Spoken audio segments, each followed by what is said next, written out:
It's a beautiful baseball night in Atlanta where Braves baseball is brought to you by Truist. Game 2 of our series between the Braves and the Boston Red Sox. Time to get on a winning track for the Bravos, who had 2 tough innings last night. The big blow, Rafael Devers hit a grand slam, part of a 6-run second. Travis d'Arnaud hit a homer too. And tonight, Nate Eovaldi, the opposing starter. He'll face Braves right-hander Ian Anderson. Hi again, friends. Chip and Jeff, great to be back with you at the ballpark. Tough win for the Boston Red Sox against the Braves last night because Ronald Acuna Jr., sore groin, can't go tonight. It's hoped he'll be back in the lineup when we see the San Diego Padres. That said, Jeff, it's a very different looking Braves lineup for Game 2 tonight. That it is. And look, giving him 2 days with the off day tomorrow is probably the right thing to do. So instead of moving Ozzie around, right now I like what Smith's doing. He's moving Dansby up to that leadoff spot. He's been one of the hottest hitters in the Braves lineup. And you see with d'Arnaud going to the 3-hole, pushes down Arcia getting the DH today. But I want to pencil in with Travis d'Arnaud right now. He's been doing such a great job of honestly carrying the middle of this offense. 309 average, leads all MLB catchers. And something he's really done a good job this year, as you see on the bottom, he's caught 5 guys stealing. And he's done a good job at limiting that. You see the throw the other night to end the game against the Brewers. So Travis has done a great job. His hands right now are working so well to the ball. He's not getting around. He's staying through it. And he's healthy this year. And right now he's doing a great job. And the Braves will need him in the lineup a lot. Manny Pena will undergo season-ending wrist surgery. So it'll be d'Arnaud and William Contreras behind the plate for the Braves the rest of the way here in 2022. Great pitching matchup tonight. Ian Anderson with that brilliant changeup. Nate Eovaldi with the triple-digit fastball. The Braves try to get a series split. Big crowd with us here at Truist Park. We'll get things started. Braves and Red Sox baseball right after this. Great work by one of our crew members, Brandon Culpepper, getting you set for the Braves and the Red Sox. Ian Anderson makes his way to the center of the infield diamond on a beautiful night. Just a few puffy clouds overhead as the Braves try to win their 15th game of the year and split this 2-game series tonight at home against the Boston Red Sox. Boston won 9-4 last night, snapping their 5-game losing streak. And Jeff, same lineup for the most part for Alex Cora, his Toyota starting 9. One exception, Kevin Plawecki behind the plate. Yeah, you see, they finally broke out last night for 9 runs, and they're going to have their hands full with Ian Anderson tonight. 3-1 with a 4.01. Again, 15 walks to 18 strikeouts. You'd like to see that start to separate itself a little bit. And his first of the night is right down Peachtree, and we are underway for Kike Hernandez. Warming up in Atlanta, 82 degrees at first pitch. And a line drive into left field, but right at Marcell Ozuna. Good start for Ian Anderson. 1 up, 1 down. Jeffrey, what are your 4 keys to get a series split? We try to say limit traffic for Ian, but with that being said, sometimes he does his best work when there's guys on, but try to have some easy innings and make things easier on you. And from an offensive standpoint, Eovaldi second in the big leagues in home runs given up this year with 8. So hopefully the Braves can tack on 1 or 2 and get them on the board with some guys on base. Yeah, well, yeah, that would be nice. Which would really be terrific. As Rafael Devers, the big blow last night, that grand slam to cap a 6-run second, and didn't get that. A swing and a miss. One thing Ian's done a lot better job of this year, Jeff, minimizing first inning damage. That historically has been a troublesome spot for him, but he's been really efficient in the opening innings in this 3-game winning streak he's put together over his last 4 starts. And that's always a good sign to see, as d'Arnaud took a little punishment. No balls, 2 strikes.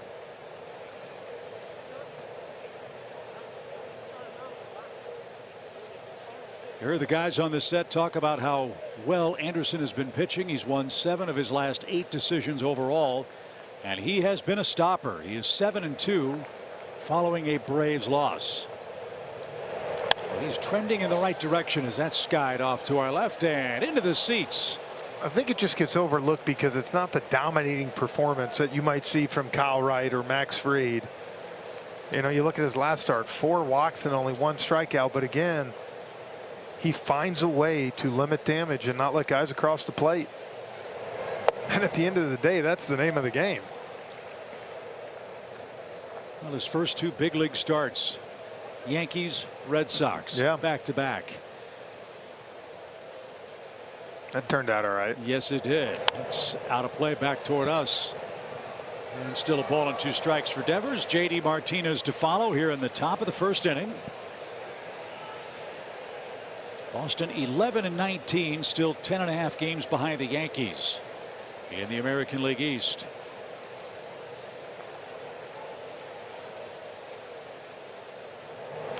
On the ground, right to Matt Olson. That'll be easy. He'll vacuum that up. And good to see Anderson get the ball on the ground. Here's what he's done, Jeff, in his last 4 outings. That's our Zaxby's indescribably good play. He's only allowed 5 earned runs in the last 4 starts. 5 allowed alone in his first start of the year. And of course, 2 starts against Boston, 10 innings pitched with 13 Ks. So as you said, when he's had traffic, he's also done an excellent job. And look, let's be honest, the way the Braves are swinging the bats, you need Atlanta to score first tonight. Yeah, I mean, the record shows when they score first, it usually turns out in their favor. Braves are 12-1 when they score the first run of the game. They're 2-16 when they don't. So here's J.D. Martinez. His hit streak, his on-base streak stayed alive last night. Martinez with a 9th inning single and a run scored to get on base for the 28th straight game. He's got a 12-game hitting streak as well for Boston.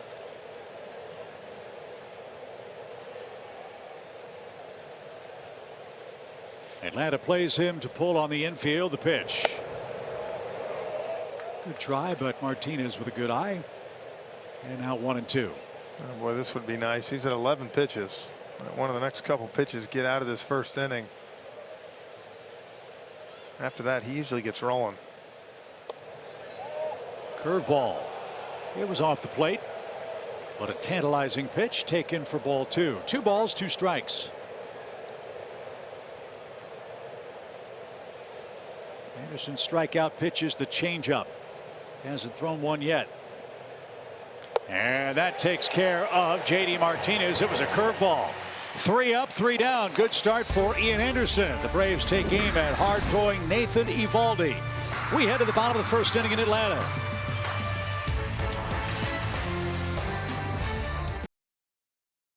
Dansby Swanson will be a leadoff hitter in a major league game. It is a very different looking Toyota starting 9 for Brian Snitker, as the Braves trying to find some kind of combination that's going to click and keep the line moving consistently through 9 innings tonight. I don't mind it. I mean, it's been kind of haven't scored, you know, consistently, and without Ronald in there, why not mix things up a little bit? You know, you're going to have your hands full tonight. You got a good pitcher out there, Nathan Eovaldi, who has done good work for the Boston Red Sox.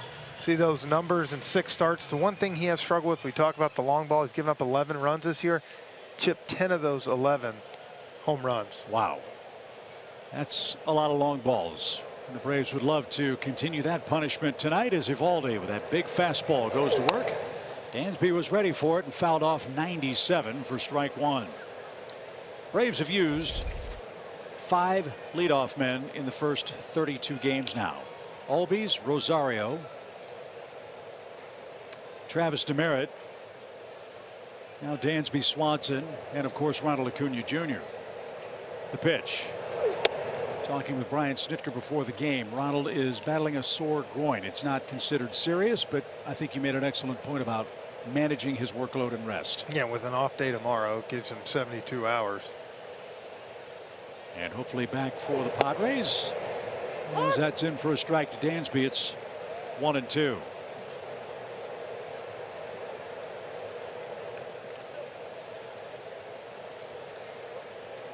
No shift for Swanson, batting .233 for the year. And that one looped into left field. Long run and a diving grab by Verdugo. A terrific play. Dansby robbed in the first inning, 1 out. That ball might get down, but it hung enough for Verdugo to make a good catch.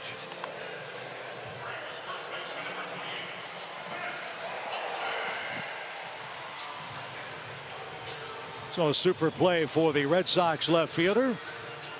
And that'll bring up Matt Olson. Matt had a good game last night. A couple of hits.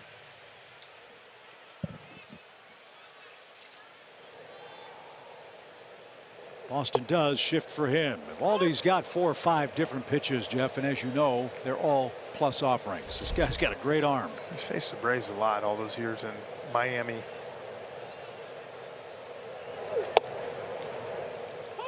And as we said on the pregame show, he hails from Alvin, Texas.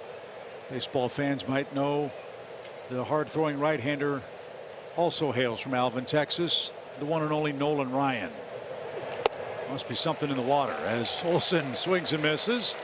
And Eovaldi has his first strikeout. 2 up, 2 down for Travis d'Arnaud. Well, he got all 4 pitches there. He got the curveball, 4-seamer, and then put him away with a splitter.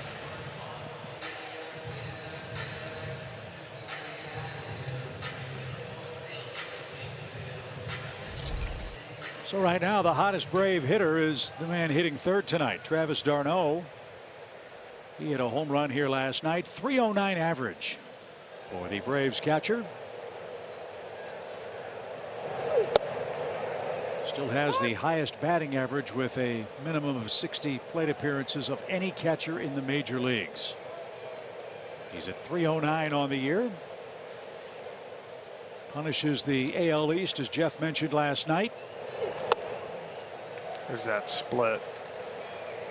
As good as his curveball is, when he's throwing that fastball down in the zone, he's able to pitch off that split. It is a tough matchup. You can see why he can rack up the strikeouts quick. And he's got 2 in a row to end the Atlanta first. So the duel is on. 3 up, 3 down for both offenses. No score to the second we go.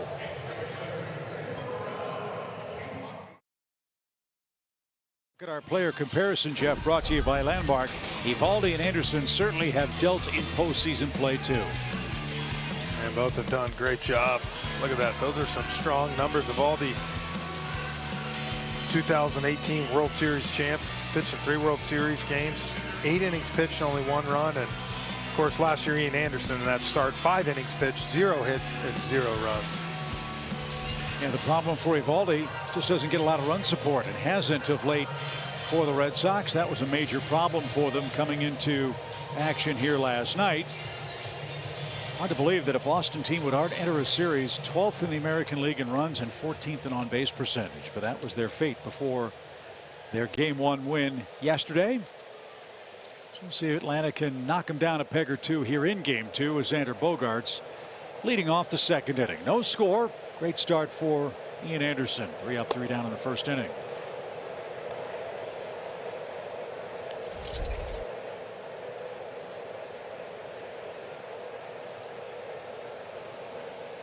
A lot of intrigue surrounding Xander Bogaerts. He's been a terrific player for the Red Sox. He's now 20 starts away from #1 all time in the history of the Boston franchise for starts by shortstops. He's going to have a lot of suitors off after him. If he opts out of his deal. Swing and a miss. I think it would be a big shock if he didn't. Even if he resigns there just to re-up. Those talks apparently broke down in spring training. And so Bogaerts and everyone in Boston, I guess, playing a guessing game as to what is going to happen with him. He's certainly putting up huge numbers, a .354 average. To begin the campaign, that's fouled away. 1 ball, 2 strikes.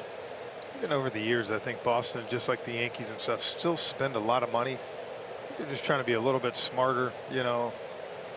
Not to saying Bogaerts isn't worth it, because he's one guy that definitely is. But you remember that, the Sandoval deal, Adrian Gonzalez picked him up. I mean, a lot of things that have. Was it Carl Crawford? Was he there? Crawford was there. I think the one that just missed a corner. The one that hurts is Mookie Betts. The Boston Red Sox couldn't find a way to keep Mookie Betts. But they brought in Trevor Story. He's playing second base for them. Bogaerts at shortstop for now. We'll see how that plays out. The pitch. Did he go? Yeah, he did. Bogaerts knew it. Back-to-back strikeouts for Ian and a good start to the top of the second. Yeah, great changeup. Oh, sorry, it was a curveball. Got him out front. Look at that late drop. And he definitely went. He knew it too. He was walking away. I like the fact, Jeff, that he's showing the curveball a little more than the changeup to start tonight. Well, you know, he's so reliable on those 2 pitches a lot of the time. But I agree, it's not a bad thing to mix it up a little more, especially early.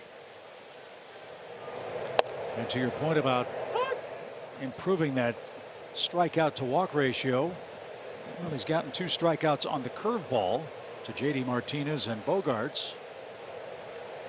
And of his 15 walks, 7 to right-hand hitters. So maybe he is trying something a little different. Mix up the pattern.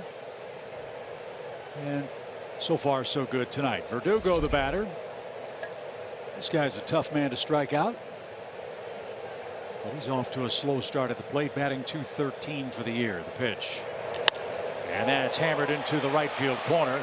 Demerit's going to have to dig that out. Verdugo around first on his way to second. He'll stand there with the first Boston hit of the game. Talk about Verdugo's struggles, but this guy has hit every year he's been there. It was a matter of time. See, this was a changeup up in the zone. He turned on it right over Olson's head.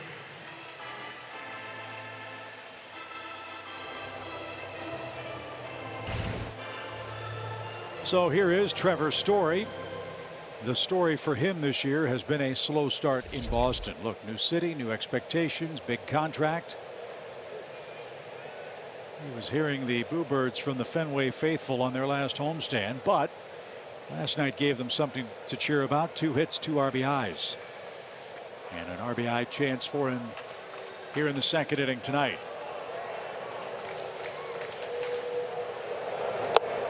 And what we don't want is a repeat of what we saw in the second inning last night. Remember, Kyle Wright got the first out.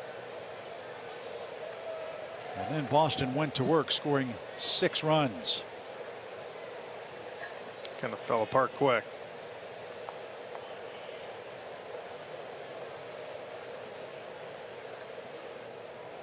One ball, no strikes for Trevor Story.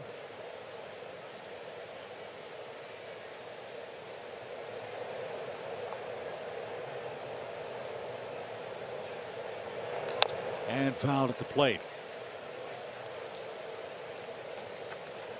You always wonder when a player leaves Colorado, what's going to happen to him offensively. There is a big disparity between Trevor Story's Coors Field offensive numbers and every other ballpark in which he plays. Yeah, 303 with 95 homers at Coors. Everywhere else 239 with 63.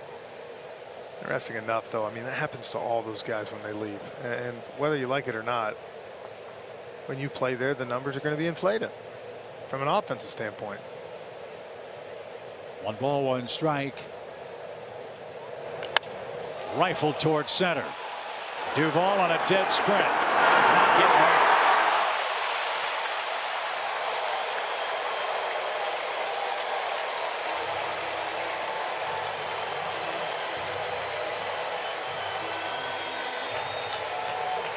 Third hit of the series for Story. He's driven home 4 runs. And that is his first home run for the Red Sox this year. It's 2-0 Boston. Another changeup that just hung up middle, not getting that depth on it. He drove that one hard dead center. Had the sound, didn't it? Yeah. You can tell too when Adam Duvall starts running after a ball. Usually see him start to kind of see the ball big, start to slow down, get in position. That one, he just kept going. And the ball is traveling a little further as it's gotten warmer here in Atlanta. So Franchy Cordero is the batter. He walked in the game 3 times last night. Boston takes a 2-0 lead. First homer for Trevor Story after the Verdugo 1-out double.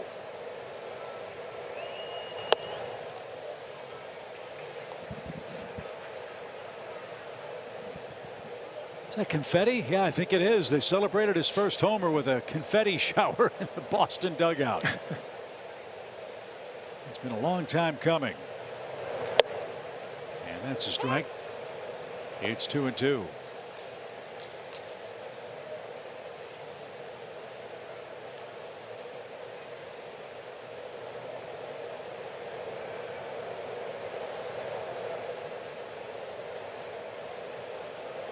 Anderson ready, and his pitch is chopped down the third base line, and that's going to roll foul. Well, when you get to your 31st game and you haven't hit a home run, well, there's only one way to celebrate, right? That guy's too good of a hitter to struggle as mightily as he has in the first month and a half. Their whole offense, just like the Braves offense, at some point you got to believe that you're going to hit, you're going to score runs, you're built to do that. That's on the ground. Riley in the rover spot makes the play, and that is the second out of the inning, and that brings up Kevin Plawecki. The thing that's been frustrating for Boston, it's really been 2 or 3 guys that have carried the load for them offensively. When you look at their lineup card tonight, Story, Cordero, Plawecki, and Jackie Bradley, none of those players coming into this game tonight had hit a home run. Yeah. Story takes care of that with his first to make it 2-0. So here is Plawecki making his 10th start, a 133 average.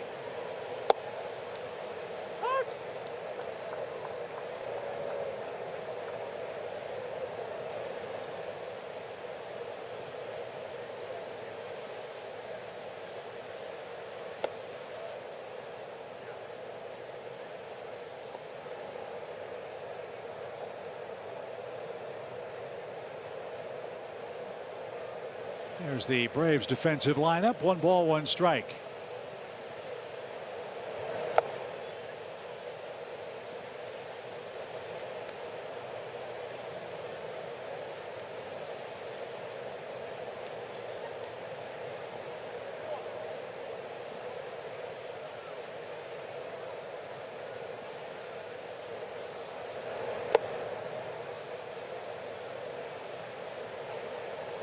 So 3-1 to the 8th place hitter, the right-hand hitting Kevin Plawecki. Jackie Bradley Jr.'s on deck.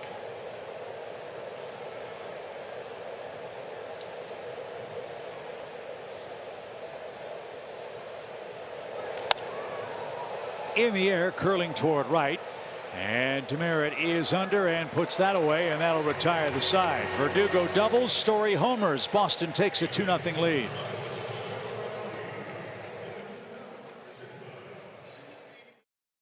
He's hitting cleanup tonight for Atlanta. Again, it's a new look lineup for the Braves in game 2 of the series, and with Austin hitting 4th, Jeff, that's our Coors Light beating the pressure feature. Well, they batted 4th last year for 98 games, hit .309. Last year, 313 with runners in scoring position. And since start of last season, he's tied in the NL with hits with runners on with Nick Castellanos. So maybe a change in the lineup will get his bat hot again. Austin no hits in his last 18 plate appearances. Nate Eovaldi has a 2-0 lead, and his first pitch of the inning is right there for a strike.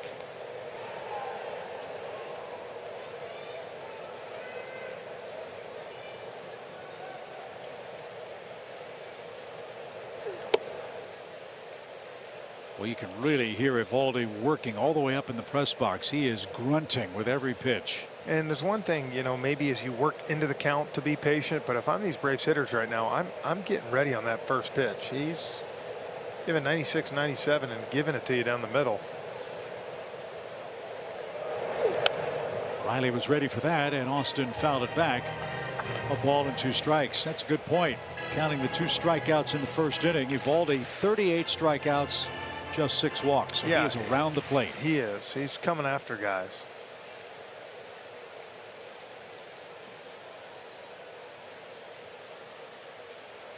The 1-2. Breaking ball on the ground to third. Devers has that, and his throw is perfect for out number 1. 4 up, 4 down for Eovaldi. Here's Marcell Ozuna. Braves have dropped him from the 4th spot to 5th. And the Braves looking for their first home run from a hitter hitting 5th in their lineup so far this year. Still have not got that. But you were kind of surprised because Ozzy's 6th to start the year in that leadoff spot, and as he dropped to 5, just Hasn't got that long ball yet. Atlanta hoping Ozuna can light a fire here in the second. Boston shifts for him. 3 defenders on the left side of the infield. Ozuna 0 for 2 last night, but he drove in a couple of runs. So that's a start. He's got 12 RBIs on the year. Way outside. Ball 2.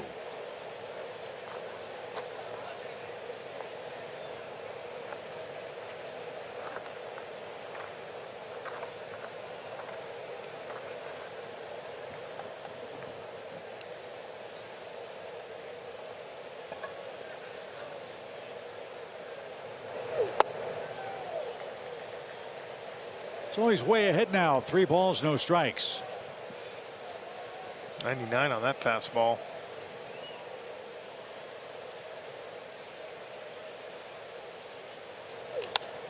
Driven towards center, but not enough carry.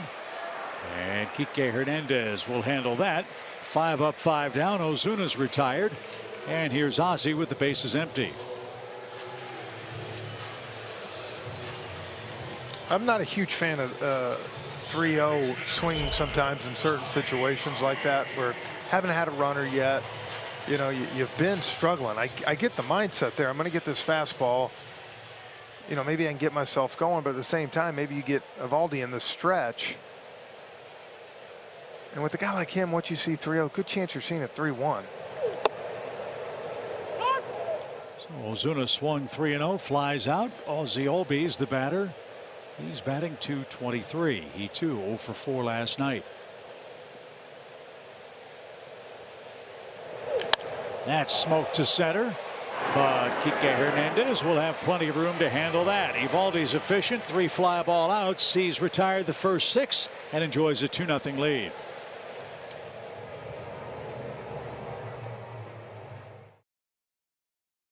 Acuna not in the lineup today. Braves manager Brian Snitker saying that he has a sore groin. Made a lot of catches last night. Even made the jump catch that injured that knee in Miami. What's the good news in all this? Well, it's not the knee, it's the groin. So they're going to give him off tonight, tomorrow, reevaluate on Friday. It is a different lineup without Ronald Acuna in the game, but guys, still very, very potent.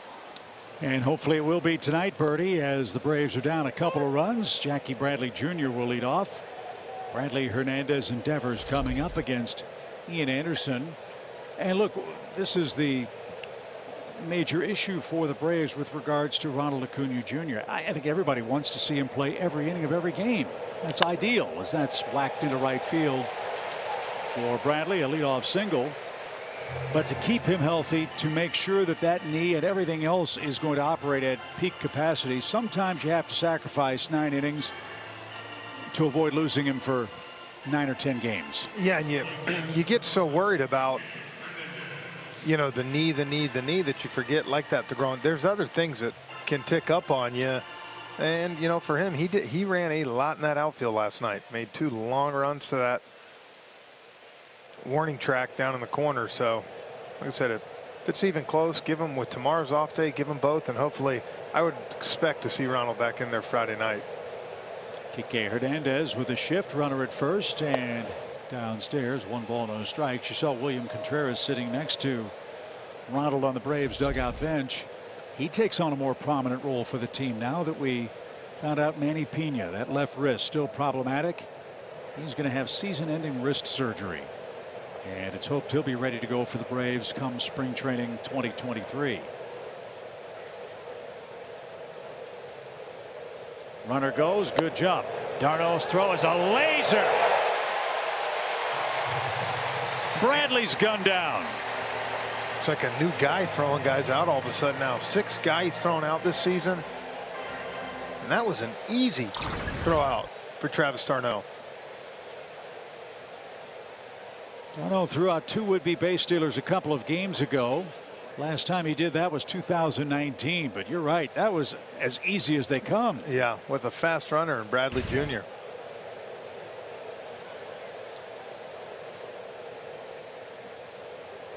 So good work behind the plate for d'Arnaud. Anderson can go back to the windup now with the bases empty. And it's 1-2.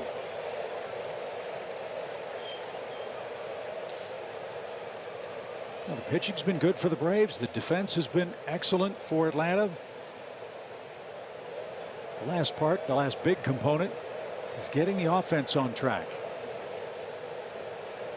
And we hope tonight's the night for that. Down 2, 1 ball, 2 strikes. I told you I spoke with Alex Cora for a while yesterday, former teammate of mine with the New York Mets, and he was kind of saying what I think Snit shows up every day. These guys got to hit eventually. You know, you can shuffle the lineup, you can do whatever, but the back of the baseball cards, these are my guys, and you got to keep running them out there hoping that eventually it turns. And look, the Braves are 7 back. They're not buried by any stretch of imagination in the East. No. Would you like to be up 7? Of course you would. But they are in second place now all by themselves. A half game ahead of the Marlins and the Phillies. Or 7.5 games back. 2 balls, 2 strikes. And a full count. In a way, I guess the schedule works to Atlanta's favor in this regard. They split the first 4 with the Mets, and we won't see them for a couple months. I hope by then playing better. Yeah. Offense is clicking. Mike Soroka might be close to coming back. Chopper hit to the left side. Dansby has to hurry. And a perfect throw. Boy, he's been slick at short, hasn't he? It's one thing, no matter what happens to him offensively, that's what Snit will always tell you. I know he's going to make all those plays at shortstop. Great play. 32 straight, I believe it is, without an error, and only 1 error, Jeff, in his last 51 games. And that's so hard at shortstop. I mean, how many balls you're getting, having to move different ways, make throws, charging balls like that. Outstanding. So 2 good defensive plays for the Braves here in the 3rd. Devers bats, and he rolled out to Matt Olson. So Devers 0 for 1.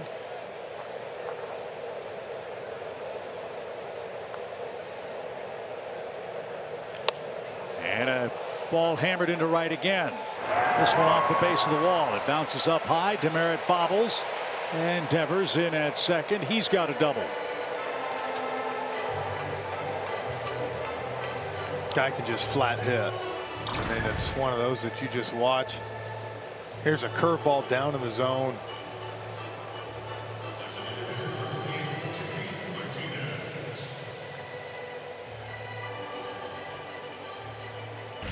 Little bobble by Travis and Wright, and then the ball hung up on the base of the padding, but no further advance. And J.D. Martinez, the hitter, he struck out to end the opening inning. Boston 4 hits tonight, 3 of them for extra bases, 1 of them a Trevor Story homer.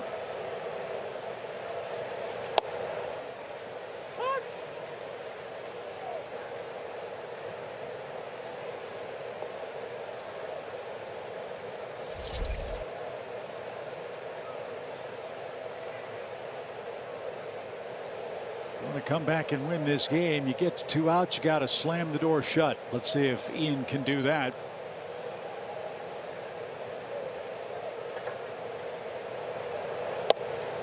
Jeff, that was a big part of the Braves' success in their World Series winning year.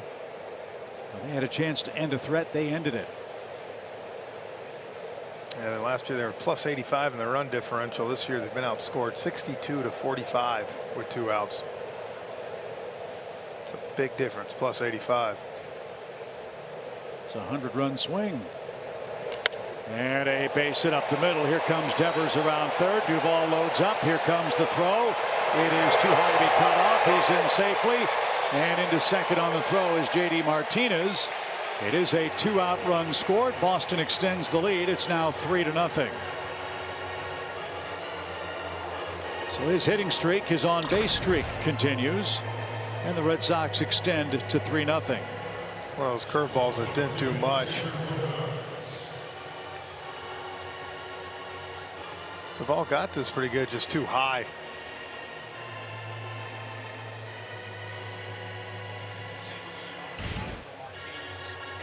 So 15 RBIs for Martinez. He's in scoring position for Xander Bogaerts. Breaking ball got him. Leading off the second. Boston 3, Braves nothing here in game 2.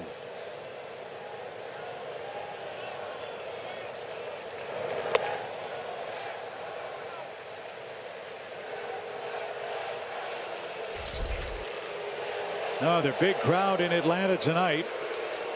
We had 38,000 fans here for game 1. Well over 30 again tonight. Up 36 tonight. Saying 36. Braves are drawing over 631,000 fans in the first 5.5 weeks of the season here at Truist Park. And more fun to follow this weekend. 1 ball, no strikes.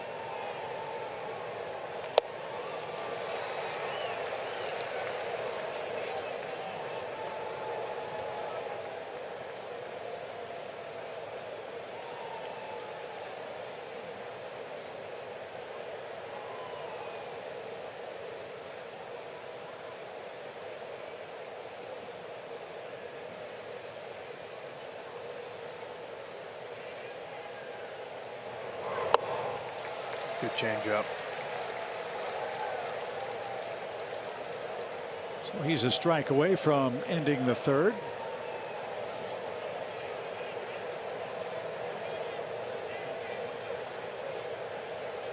Nine straight games reaching base for JD Martinez, a 13-game hitting streak. As he gets a big lead out at second base. And the 1-2.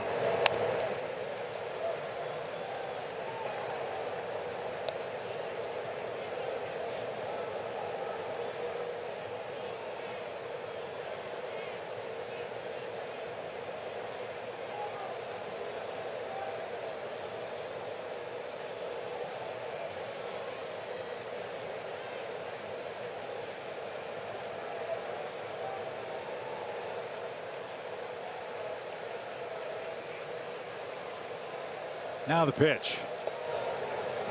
And Bogaerts took that.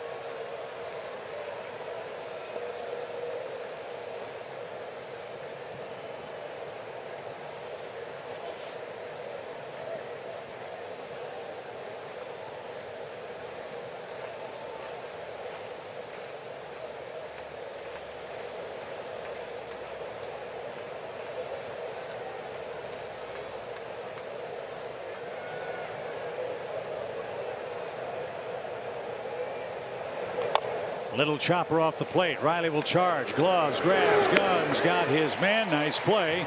And that will retire the side. A run on 3 hits. A 2-out single for Boston makes it 3-0. Home third coming up.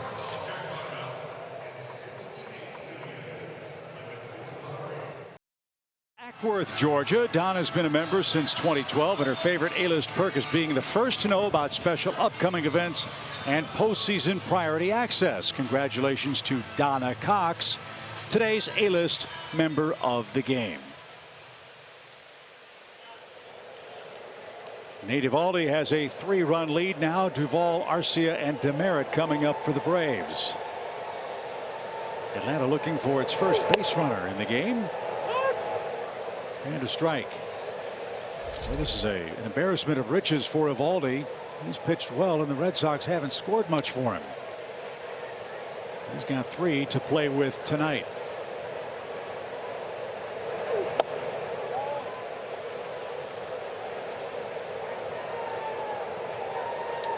Duvall at 187, a couple of homers, 14 knocked in.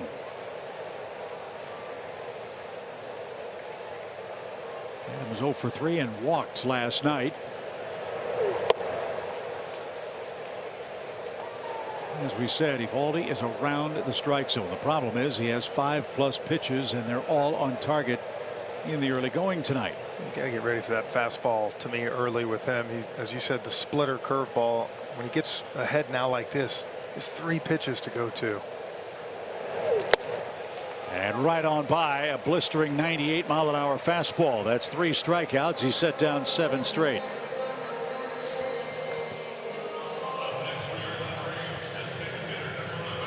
So here's Arcia. Orlando is the DH in tonight's game. Once Ronald Acuna came back, his playing time was severely impacted. On my count, his last at bat was May 3rd. Today's the 11th. That was in New York, right? Yes. I think before that, it was like 8 or 9 days before that. We said that time he came in and got a single off Edwin Diaz. Right. And so he was out early today with the Jugs gun pitching machine cranked up to high velocity to try to get ready for Eovaldi. Well, and that's the thing too. Now with the DH, you just, you know, you used to be able to get in a bat at least every other game as a pinch hitter. Now you don't see that unless there's a matchup that the manager likes. And so all the hitting in the cage, all the work on the field with a well, and you can do machine, it's not the same. No, and you can, like right now, Eovaldi, he's sitting 98, so you have got to be ready for that heater and adjust to the other pitches. If you're even thinking about those other pitches, he's going to blow that heater by you every time. Right up the middle, no trouble for Arcia with a 1-2 count. There's your first Braves base runner. Give the guy 8 days off and it's no trouble. Huh? Well, remember, he didn't hit for 7 or 8 days, and he got a hit off Edwin Diaz up in New York to keep the game alive in that first game of the doubleheader, and here he gets 98 down. It's a beautiful swing on it. Eovaldi almost knocked that down with his foot, but that's into center field for the first Atlanta knock of the night. And here's Travis Demeritte. Demeritte was 1 for 4 last night. He's hit safely in 10 of 14 games with the Braves. He's done a nice job. Batting .267. Swing and a high fly ball drilled deep left field. First pitch ambush. 2-run homer.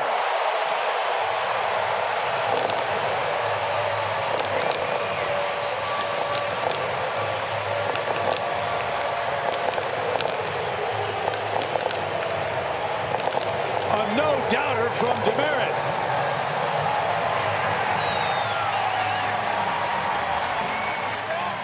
He's the first Braves hitter we've seen get after that first pitch fastball. And a more leisurely stroll for Travis on this home run. His last one was the inside the park homer down in Texas. Yep. They said if there was one thing that Eovaldi was scuffling with this year, it was a long ball. He's now given up 9 homers. Only Hunter Green of the Reds has allowed more.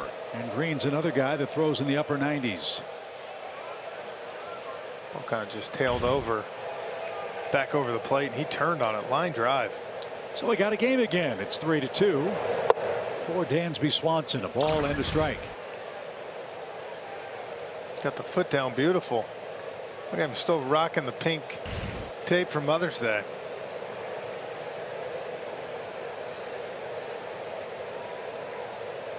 So a homer with a man aboard for the Braves. Get you back in the game quickly. And Dansby the hitter, 2 balls and a strike.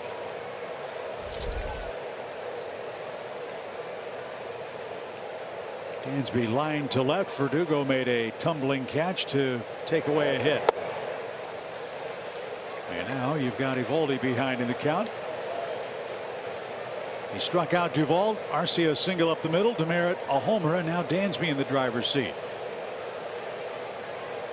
And the last thing Boston wants to do today is have to go to that pen any earlier than that 6th inning. They got called on to get 18 outs yesterday.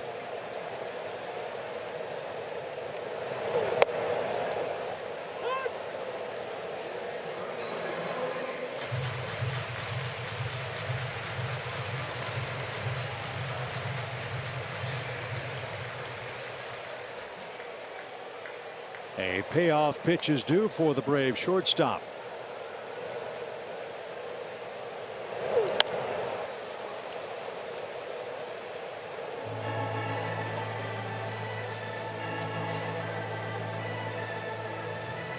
Braves continue to hit a lot of homers. They're second in home runs in the National League.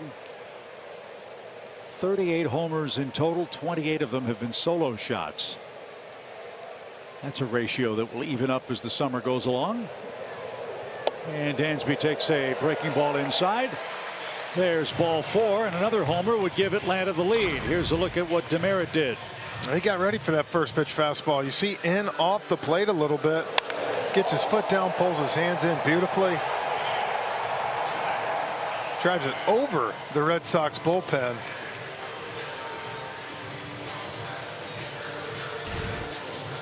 Then gets to do the swords.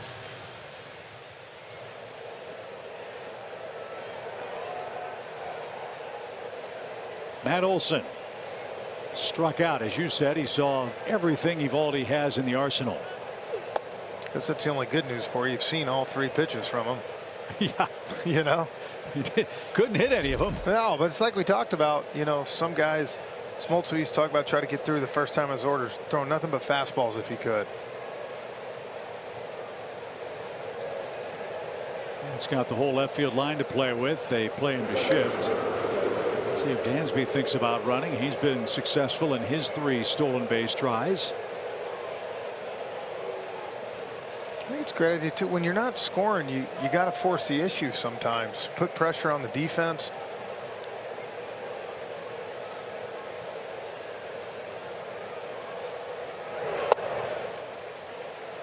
What I like about Matt is in the last 7 to 10 games, his at-bats have been so much more efficient and effective. He's taking more pitches. And the one thing you can say, he's still taking his walks.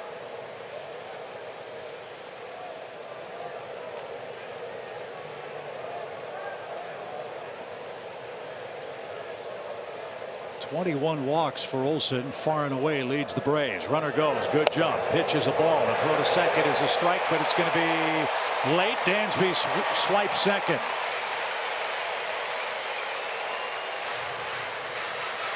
Now a hit gets you tied potentially. Dansby's 4 for 4. You leave yourself 2 chances now. Good jump.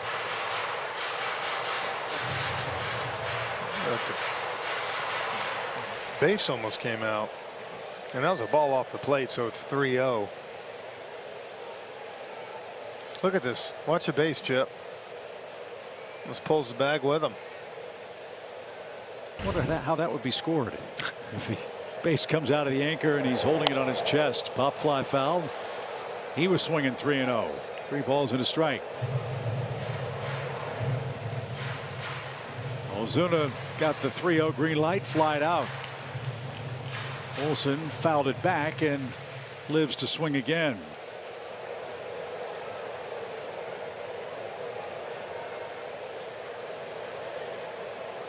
Outfield shades him toward right with 1 out.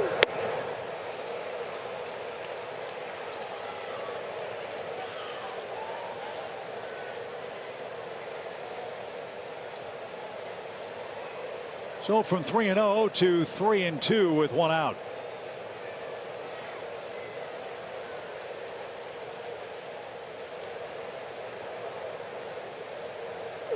Swing and a drive. Wall up left center. Track ball. It's off the wall. Dansby will score. Olson slides into second with a game-tying double.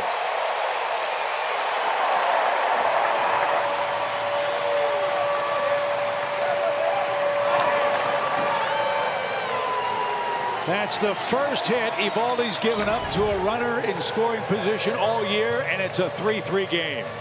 Now the fastball before that was up in the zone. This one down in the zone enabled Matt to get his hands down on it. With his 14th double now of the year. Racking up the doubles. Just like you, partner.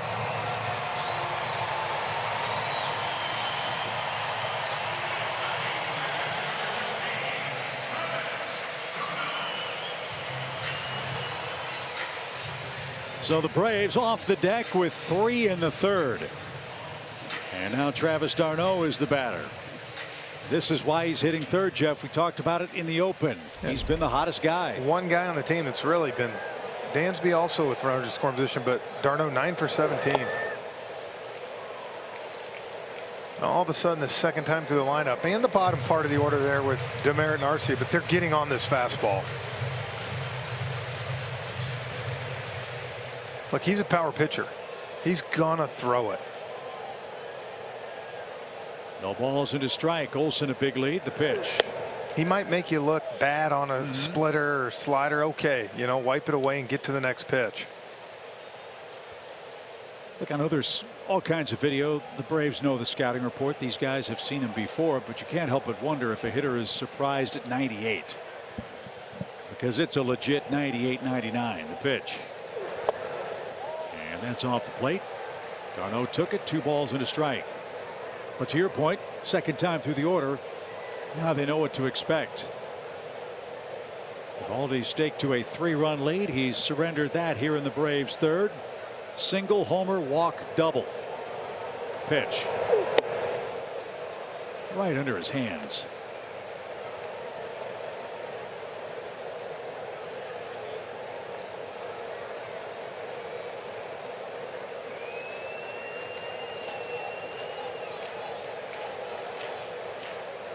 Three runs on 3 hits for the Braves, all of it in this inning. Ballpark's a little more lively now. And the pitch is cut on and missed. There's that split. That's a nasty pitch, and Eovaldi has his 4th strikeout.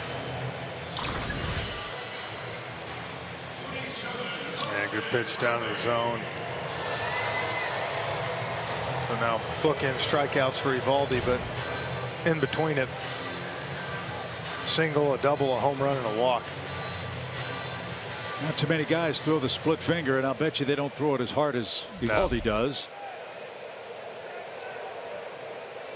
So the Braves down to their last out in the 3rd inning. Austin Riley's the batter. And he takes strike 1.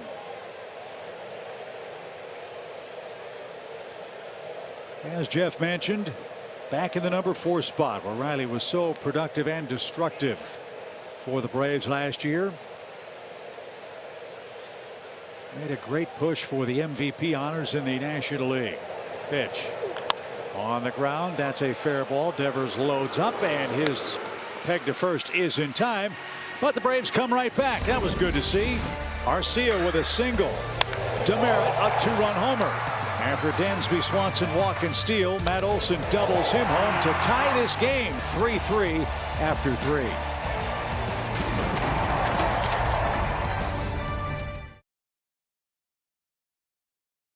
Couple of home runs in this game, one by Trevor Story, one by Travis Demeritte, and we are even at 3 heading to the 4th. So new life for Ian Anderson. We'll have Alex Verdugo getting things started, and that's line down the left field line and foul. Remember in 2020, the year of COVID, when the Braves went up to Boston once, he absolutely wore out the Braves on that left field monster. You remember that? I think he had 5 or 6 doubles. Yeah, and we said he is a prototypical hitter for Fenway Park. Yep. Just bang the ball off that gigantic wall in left and feast. Tried to hit that to right and into the chop house and didn't get it. No balls, 2 strikes. Verdugo's doubled and scored tonight. So we've got a new game. 3-3 after 3. This is more like it. These kinds of games are a little more entertaining than the perpetual 2-1s with a lot of walks and a lot of strikeouts, right? Yes. Some action. And I think as the weather's beginning to warm up, that's reflected on the out-of-town scoreboard. Pitch popped up. And Olson in foul ground should have no trouble with that. And that takes care of Verdugo. 1 out. A lot of big offensive games already have gone final, including in Cincinnati, where the Reds held off the Brewers 14-11. I guess the humidor was broken. Got a couple touchdowns early and held on. So 1 away. Here's Story.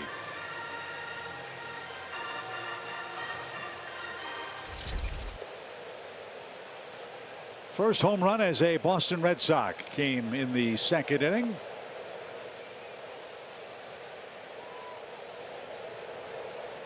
One of their 5 hits, and a good choice by Ian. Steve Reich 1.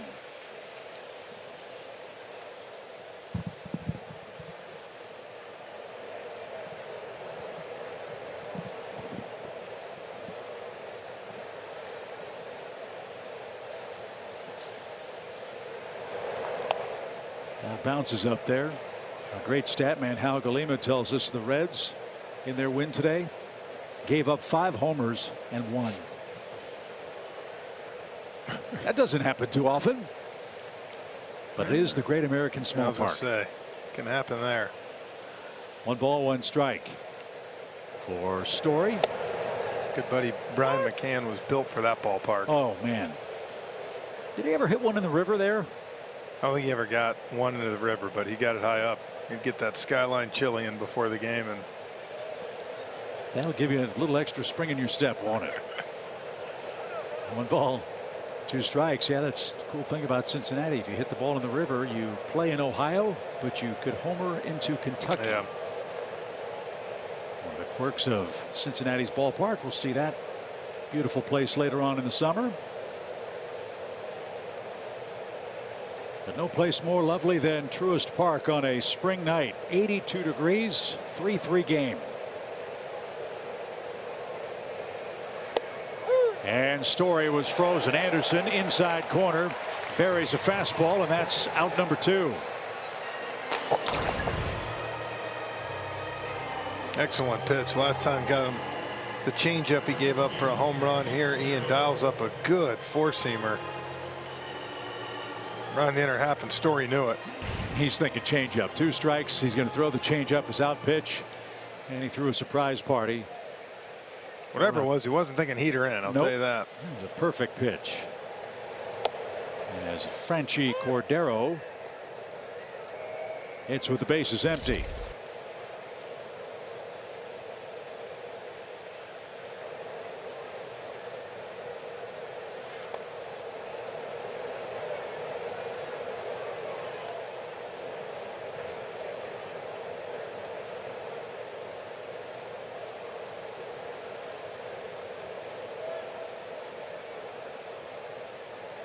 One ball, 1 strike.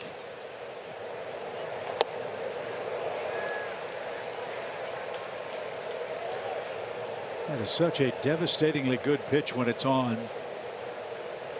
It looks just like the fastball and never gets to the plate. Yep.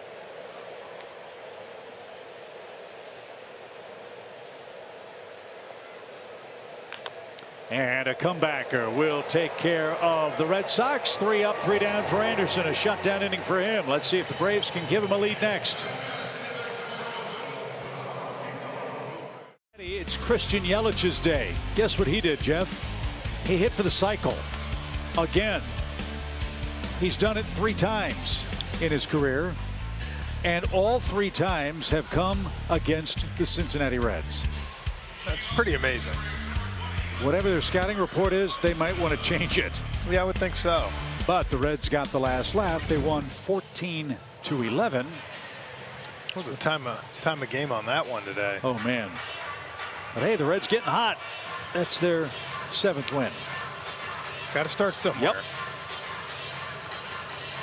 And the same could be said of Marcell Ozuna. He's going to lead off the 4th for the Braves. He swung 3-0 and flied out to center in his first at bat back in the 2nd. Good game, 3-3. Anderson spotted him 3. The Braves got him right back in their last at bat.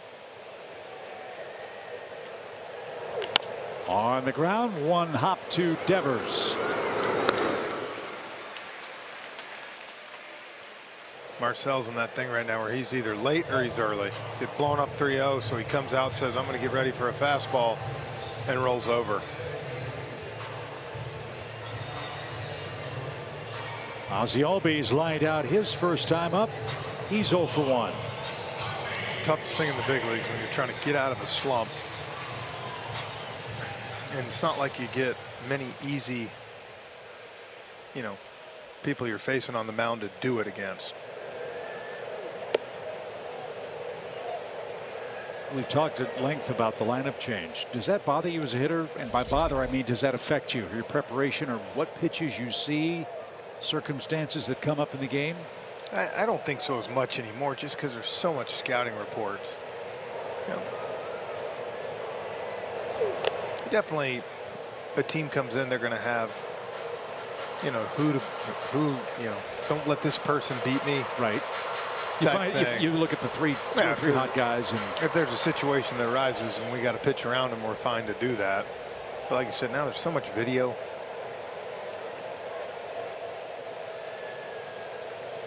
One ball, one strike, one out. Boston has a shift on for Albie. He's a switch hitter, batting lefty. I've always wondered, though, from a hitter's perspective, when things are going like they have for a lot of the guys, if just a change of spot in the order might just break the monotony. Yeah, it can, yeah. Better way of putting it. 1-2 pitch. And that one served to the right side, right into the shift. And Albies is a soft second out. Adam Duvall is coming up, but first a quick message from Zaxby's. It's the new Signature Club with bacon and cheese, remixed by Zaxby's. Albies retired 6-3 by Xander Bogaerts, who hails from Aruba, the A in the ABC Islands, Aruba, Bonaire, and Curacao. Duvall struck out, leading off the Braves' third. And took the fastball, strike one.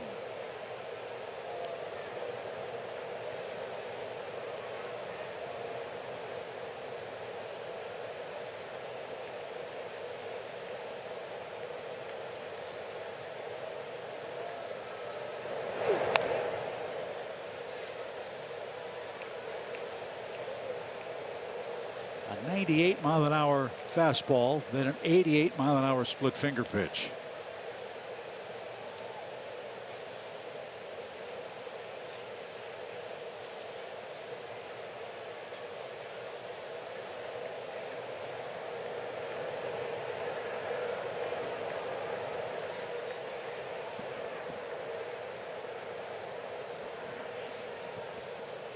Eovaldi ready, his 0-2. 1 ball, 2 strikes.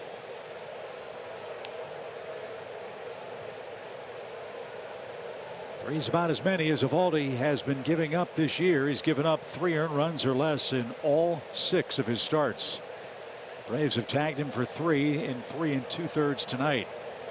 Need 4 to take the lead. Pitch. Duvall sprays that to the right side, foul. We'll try again, a ball and 2 strikes.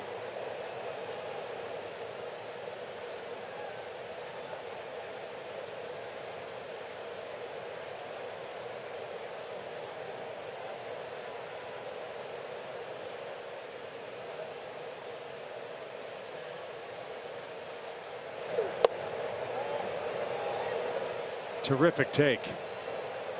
That was really close. And now 2-2.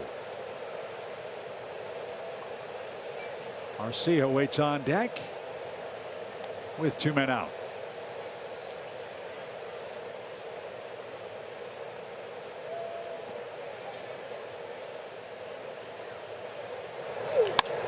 Hot shot.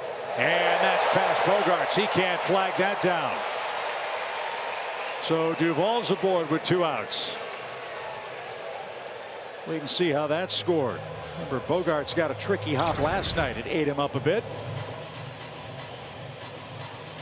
Yeah, it's going to be a hit with him having to go to the hole like that and get down.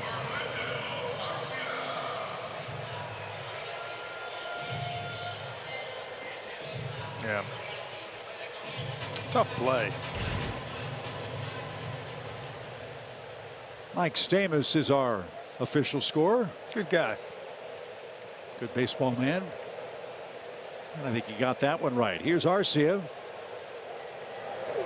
And he swings the first one again, but this one is hit to Kike Hernandez in left center, and that will retire the side. We've completed 4 in Atlanta. Good ball game. Anderson and Eovaldi deadlock 3 apiece. Atlanta for Braves baseball on Valley Sports. It's presented by Truist with Paul Burt, Jeff Brancourt, and our great Valley Sports crew. Chip Carey with you for Game 2. Good game. Red Sox 3, Braves 3 after 4 innings complete. Ian Anderson has set down the last 4 hitters in order, and he'll start with Plawecki, Jackie Bradley Jr., and Kike Hernandez.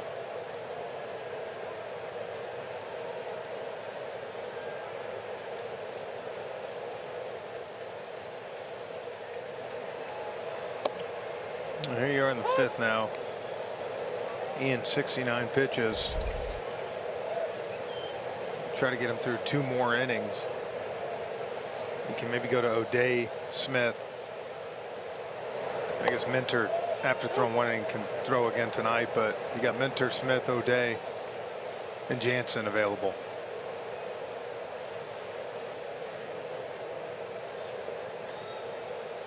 Kevin Plawecki, 2 balls and a strike.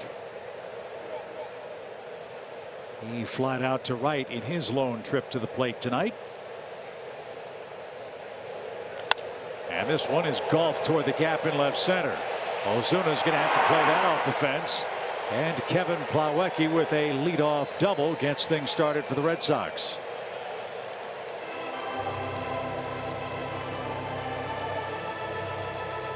Fourth extra base hit for Boston in the game. Fastball crept back over the middle of the plate, trying to go away.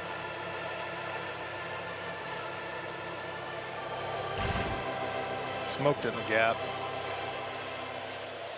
So one of the areas that had played the Red Sox were these situations prior to the game last night. Hitting with runners in scoring position.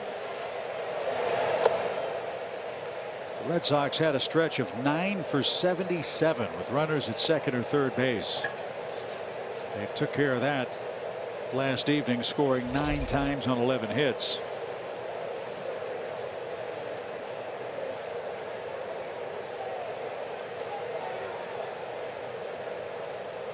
One ball, no strikes. At the least, Bradley will try to get this runner Plawecki to third for the top of the order.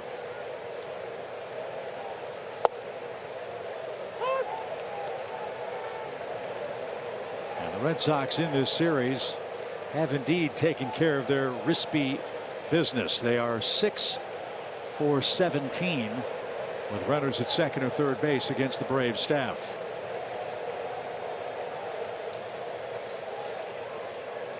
One.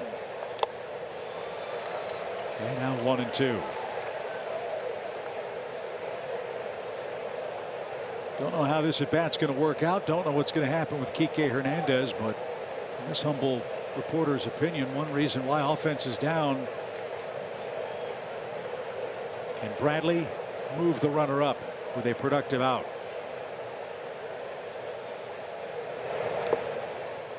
The old ABC baseball. Get him on, get him over, get him in.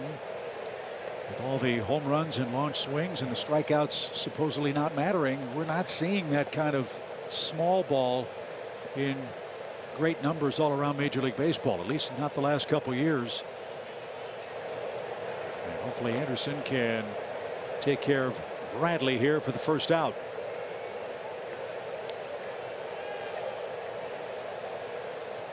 Dansby backs up into the shift. Anderson checks the runner. The pitch. Buzz the tower. Full count.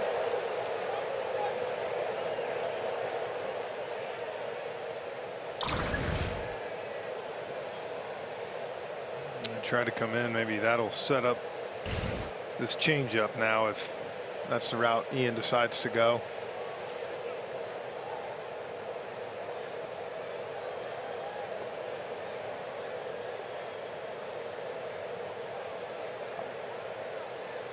Plawecki, a catcher, running at second.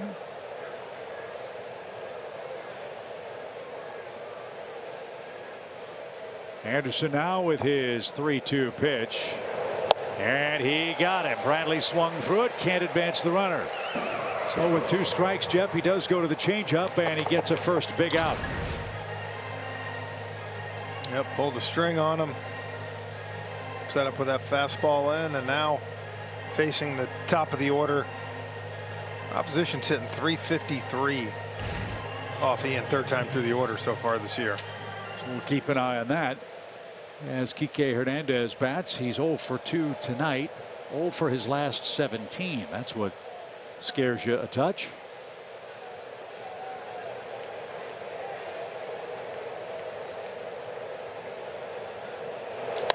Fly ball center. Easy play for Duvall. They can't advance the runner with that fly ball. 2 outs. Look, I'm not saying it's easy, because it's not, but it's also the big leagues. It's not supposed to be. But the epidemic of the inability to create runs by putting the ball in play is something that's really been noticeable, especially with all the complaints about the baseball being dead so far this year. Hopefully Anderson can use that to his advantage here. This guy, though, a tough man to retire. Devers got a base open, but you have J.D. Martinez on deck. Strike one. Go after Devers here, but you got to be very careful on where you're going to miss.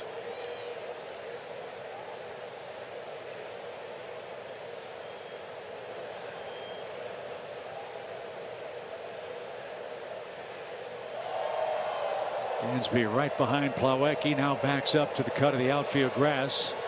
The pitch. Lifted left side. Riley long run. Foul ground near the tarp. And over the netting. It's 0-2.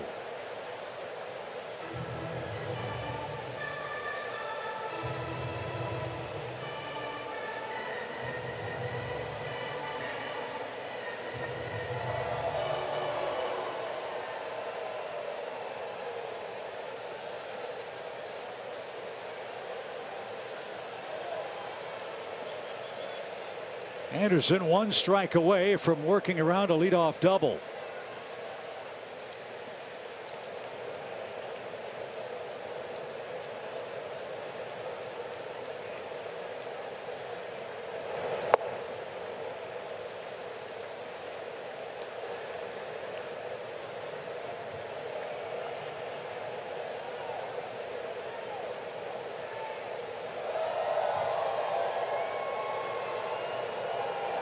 Devers, one of the game's elite hitters. Well, there's a great matchup of third basemen in this series. Riley for the Braves, Devers for Boston. And the 1-2 is wasted high. 2 balls, 2 strikes.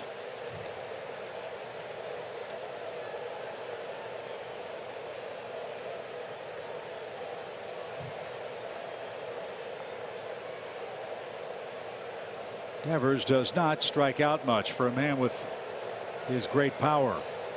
21 of them and 124 at bats coming into action tonight. And the 2-2.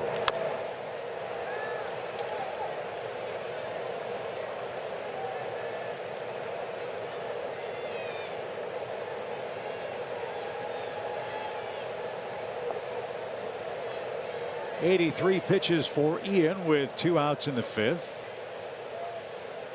Like to take care of Devers here and give him the lead, send him back out for the 6th. But we'll see. Boston has 6 hits. The Braves have 4. We're tied where it counts, 3 apiece. And the 2-2 is on the ground. He should get out of it. Ozzy's got it. And the peg to first. Ian Anderson, a terrific job. Works around the leadoff 2-base hit. Boston strands Plawecki, and the Braves and Red Sox stay tied.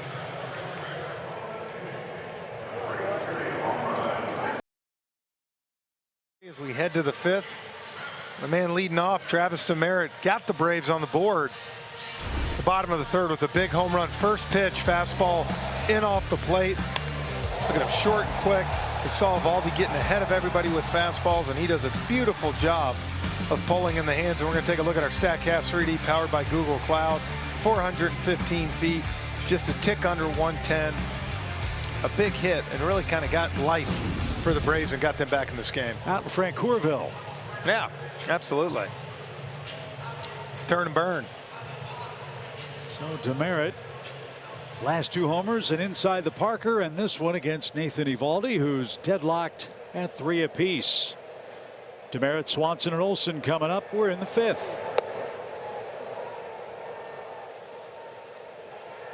One ball, no strikes.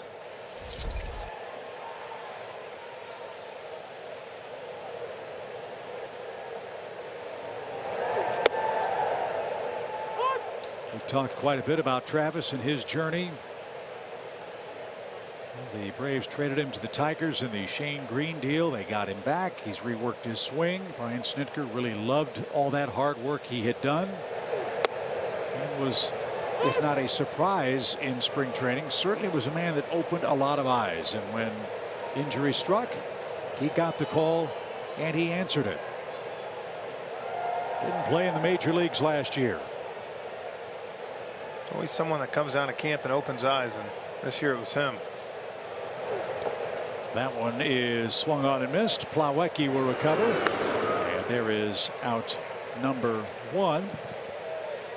Top of the order, Dansby Swanson. He's done his job, Bertie. He's walked, stolen a base, and scored. What did Kevin Seitzer have to say about Dansby leading off tonight? Well, you got it, Chip. He said don't do anything different. And temptation is when you change spots in the batting order and you're leading off, hey, we got to take a lot of pitches and let everybody see what he's got, just like a typical leadoff hitter. But he said our team isn't built like that. We're aggressive. I just want Dansby to continue doing what he's doing, which is loading early and being on time. Yeah, don't change it up. I totally agree. And that's good advice against a man throwing 98 miles an hour. Yeah. Load early, be on time. Maybe cheat a bit. And Swanson down a strike. Also stolen a base. He's 4 for 4 in that category. That was instrumental for Atlanta. As Eovaldi turns it loose. Guys, another thing talking about Ozzie, and I said, you know, Ozzie swings at the first pitch. Did you ever tell him to calm down? He said, no, absolutely not. I don't think it would matter. Yeah, I don't think Ozzie's going to listen. He said that's just not us. So I love how Kevin Seitzer allows everyone to be themselves. Again, if you're just joining us, Ronald Acuna Jr., a sore groin muscle. It's not considered serious from what we can tell. Braves are giving him tonight off. They have a scheduled day off tomorrow and then a night game on Friday. It's hoped that he'll be ready to go when the Padres come to town for their lone visit. A 3-game weekend series beginning Friday evening. The pitch is high. 1 ball, 2 strikes. So Swanson, 5th man to bat leadoff for the Braves so far in 2022. He's done it before. This is his 23rd such game in the major leagues. He's done a good job batting first, hitting in the 280s. Look out. Heads up. Dansby tells him, I'm sorry.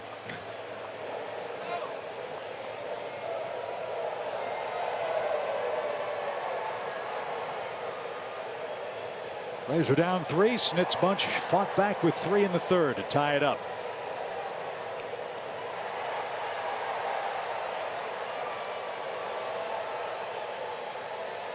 And now the 1-2. Breaking ball, softly hit.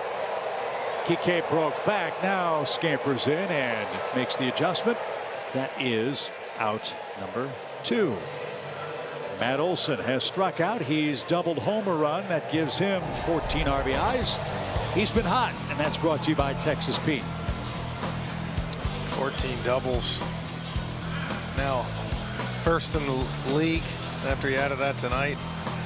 So far, we talked about him taking his walks, Chip. 15.3 walk percentage, the highest of his career so far. I'd like to see him hit a ball into the top section of the chop house. I'll take a wall scraper. Any part over the fence. I'm going to be greedy. I'm sorry. I like it. I want a tape measure shot. On this perfect night, 1 ball, no strikes. It's even 1-1.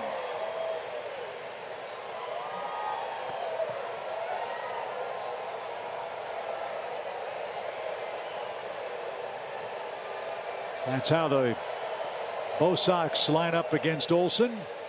1 defender on the left side. The pitch. A little late. This man is throwing 98-mile-an-hour fastballs, 93, 94-mile-an-hour cutters, 90, 91-mile-an-hour split fingers. Makes you wonder how he ever gives up a run. And he's been touched for 3 tonight. And Olson ready. The 1-2 is high. 2 balls, 2 strikes.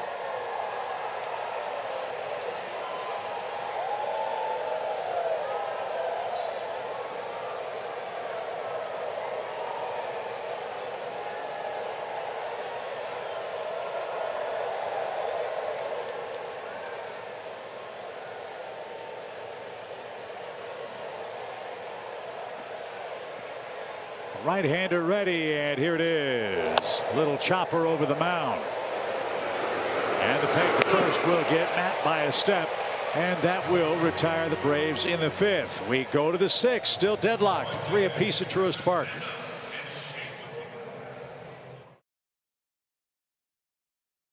Six, I've had some really good pitching coaches throughout my career. And you know what they always told me? Paul, you got to use all your pitches. And even when they're not working, you have to continue to use all your pitches. How about Ian Anderson? Does he use all of them? Let's check it out. In 2022, here's the pitch arsenal. 4-seam, the changeup. Look at the location too. Changeups down, curveballs, throwing more of that this year than last year. We saw that early tonight. Hey, don't be afraid to mix in a few more sinkers. Guys. Paul, I have one question for you. I'm ready. How many of those pitching coaches did you give gray hair? Are you early in my career or late? Because, whenever you want. Well, early in my career, yeah, it was really tough. Yeah. Then I started learning how to throw strikes, and then everybody loved me and didn't care as much about the ERA. The pitching coach I was talking about was Buddy Black. And he was such a good friend and mentor. He would catch my bullpens before I would pitch. Really? No equipment. And we would just nice and easy spin the ball. He loved it. I loved it. And it was kind of like your mom. You know, when you would hear voices like your mom would say, hey, make the bed or clean up your room and stuff like that. I started to hear Buddy Black's voice when I would pitch. Paul, use all your pitches. Paul, use all your pitches. And so it was kind of what I was talking about there. Yeah, Buddy Black was a terrific pitcher, pitching coach, now a manager, as this one is hammered by J.D. Martinez into left field. A leadoff single in the all-important 6th inning. 1 on and nobody out. I would imagine you're going to start to see some action down in the Braves bullpen. Yeah, you'd love to get a full inning out of him. Get him through 6 if you can. You'd love it, but with that being said, remember, 353 opponent's average this year against Ian, the 3rd time through the lineup. And so he's given up a hit to start the 6th inning. Bogart's the batter. He's 0 for 2.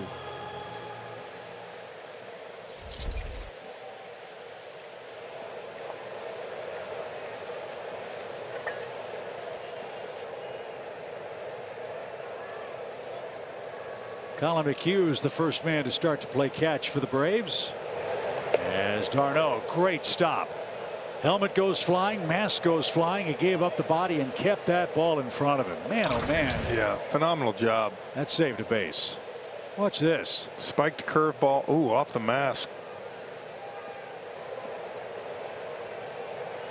Oh, it got under the mask too. It got the chin.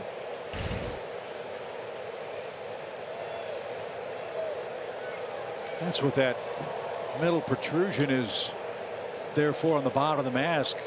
Train you to tuck your chin so the ball will hit that, not get under and put the Adam's apple in jeopardy.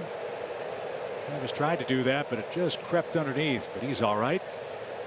1-0 pitch. If I remember correctly, it was Steve Yeager, the old Dodger catcher, that invented the plastic flap. Remember those in the old days that used to hang down in your little league catching days? The big leaguers wore that. Again, a little bit of protection, and you see the spring-loaded mask of Travis d'Arnaud, something brought to the forefront by former Brave Tyler Flowers. The pitch is low. 3-0 to Bogaerts. Dangerous sequence now.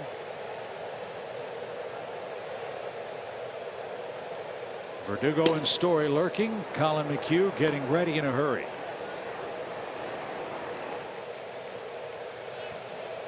Wonder if they'll greenlight Bogaerts in a tie game. Let's find out. They did, and he popped it up. Anderson gets out of the way. Riley says he's got it. Left side of the mound. There's a huge break. Bogaerts on a 3-0 count. Pops up. 1 away. A huge pitch for Ian there. Got a guy going 3-0, getting aggressive, and he was able to get out. I have a feeling if that was a ball right there, probably would have been Ian's last hitter of the game. Said now he gets a chance to get Verdugo and If he gets him, I guarantee he's going to have a chance to get Story and get out of this 6th. Verdugo is 1 for 2 with a double, a run scored. He's also popped out.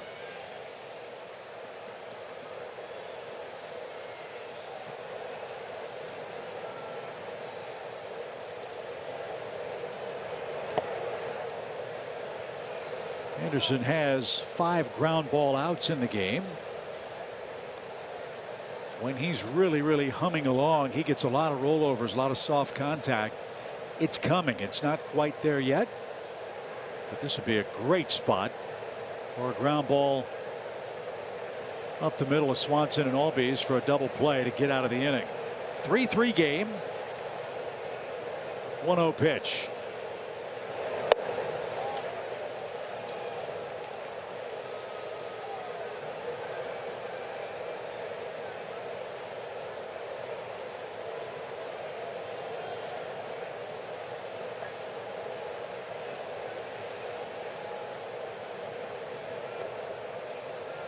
Got to 3-0 on Bogaerts. Got a pop up. He's 2-0 on Verdugo.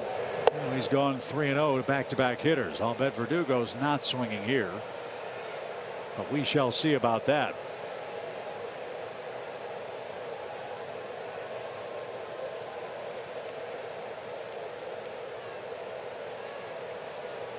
.94 pitches for Ian Anderson in the game.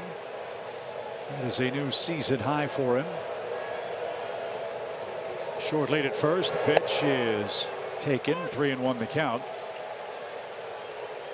And the longest Ian has pitched in a game is 6 innings. That was down in Texas when he gave up 2 runs, 3 hits against the Rangers.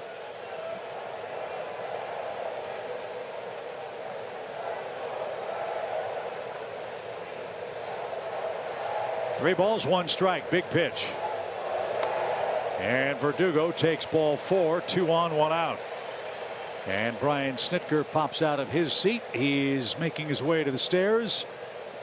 And as Verdugo takes his time to take off the protective gear, Snit will make his way to the mound. And he's going to call on Colin McHugh with 2 on and 1 out in the Boston 6th. Ian Anderson gave up 3 early, but slammed the door since. But he'll leave with a couple aboard in a tie game.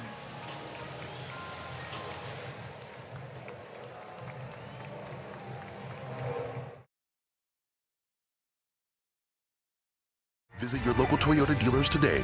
Toyota, let's go places. The Georgia Lottery. Today could be the day. And by Yellowwood.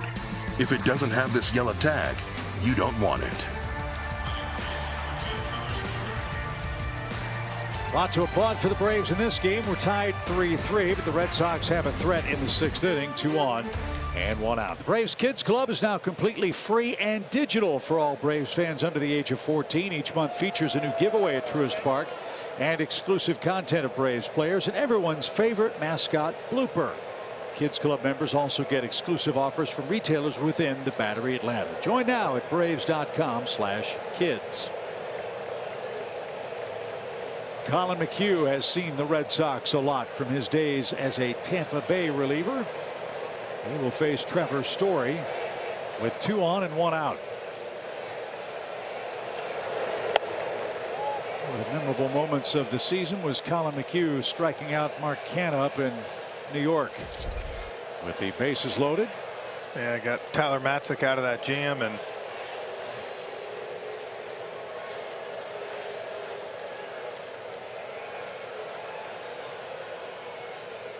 One ball, no strikes for Trevor Story. Biggest stat for me for guys coming in spots like this, inherited runners, how many of those score, and can you retire the first batter? McHugh's done a good job in both of those statistics. He's retired 8 of 11 first hitters, and he's stranded 8 of 11 inherited runners. So he's done a real good job in situations like this. 2 balls, no strikes. Braves have fallen behind Bogaerts and Verdugo and have gotten 1 out of it. 2 balls, no strikes.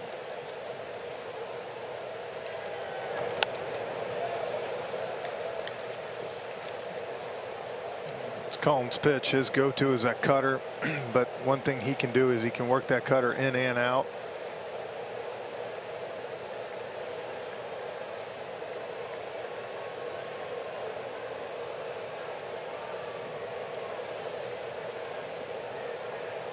Big spot for Story.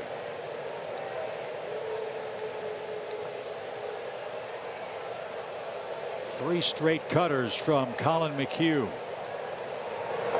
This one on the ground slowly. Dansby will shovel a second one. Ozzie can't make the turn.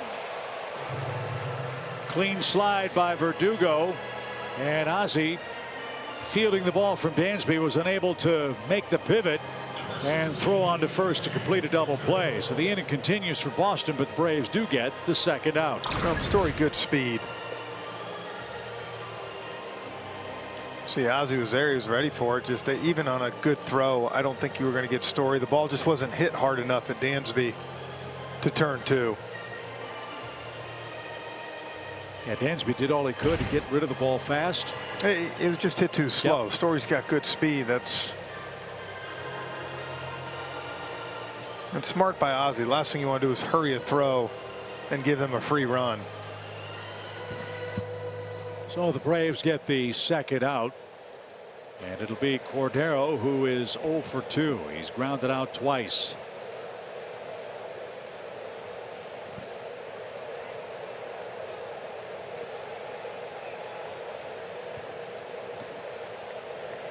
Franchy Cordero, the Braves shift for him. Oh, another big block. 1 ball, no strikes.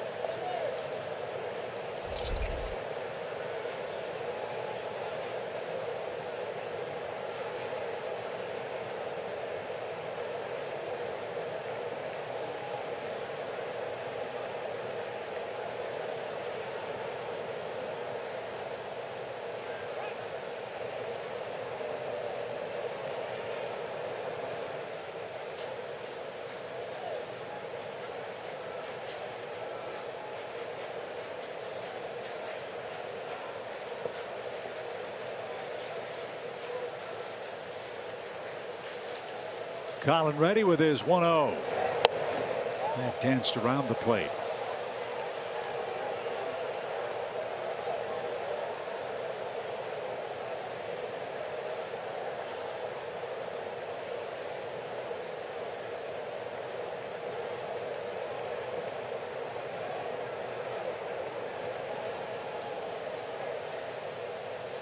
Braves are playing with fire, falling behind all these Boston hitters.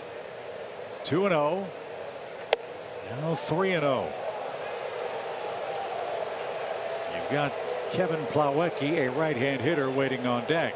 So as unorthodox as it could be, second base is open right here.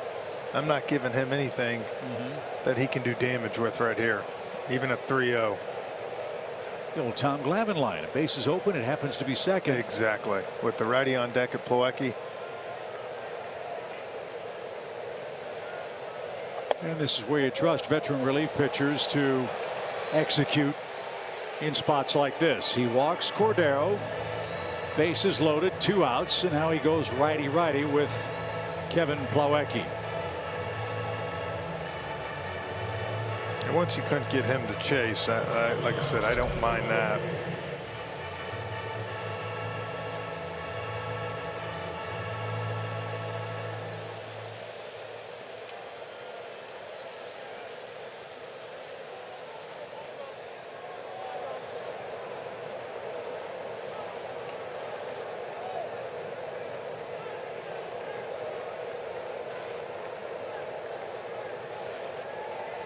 So Kevin Plawecki, the pride of Purdue. Bases loaded. First pitch, strike 1.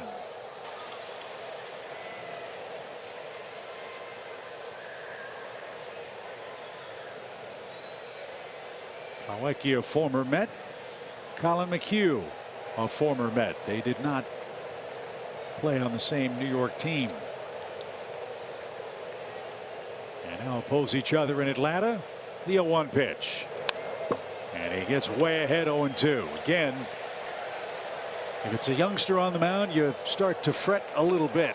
But with a veteran like Colin McHugh, you feel awfully good about the strategy. Well, you're able to expand the zone, and now for him, if he makes the right pitch and executes it here, he should get the third out. Well, he's way ahead 0-2. And here it is. Took a little off and no chase. Good try. 1 ball, 2 strikes.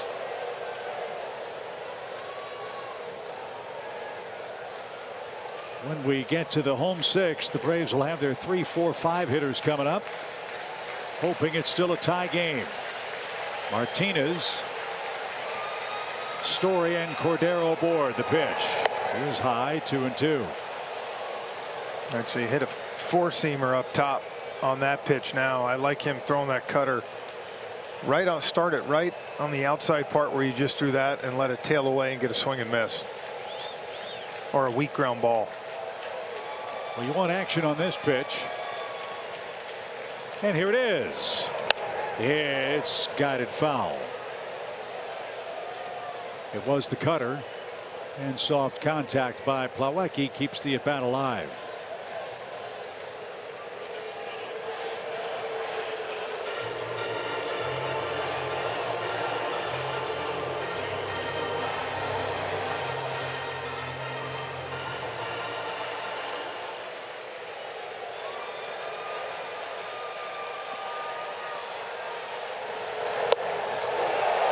Full count. Well, now you got to make a pitch. Yeah, you have got a 0-2, and now you've thrown a couple too far off the plate. Now all bets are off. A couple of bases loaded walks hurt the Braves last night. So the runners will go 3-2. Here it is, and strike him out. Plawecki spikes the helmet and just got tossed.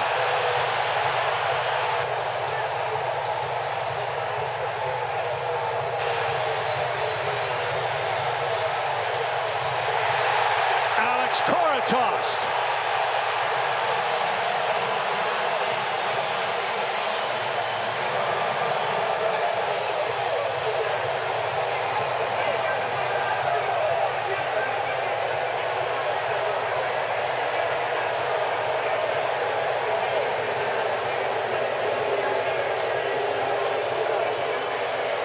Alex Cora thought the ball was low. Was it?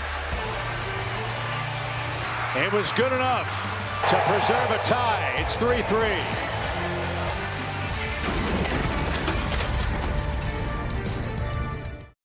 Kevin Plawecki didn't like strike 3 called by Adam Beck. Braves might have gotten benefit of a very close call. Great frame job by d'Arnaud to make it look better. And with the bases loaded, Boston is out of luck. Yeah, sometimes you need a break to go your way.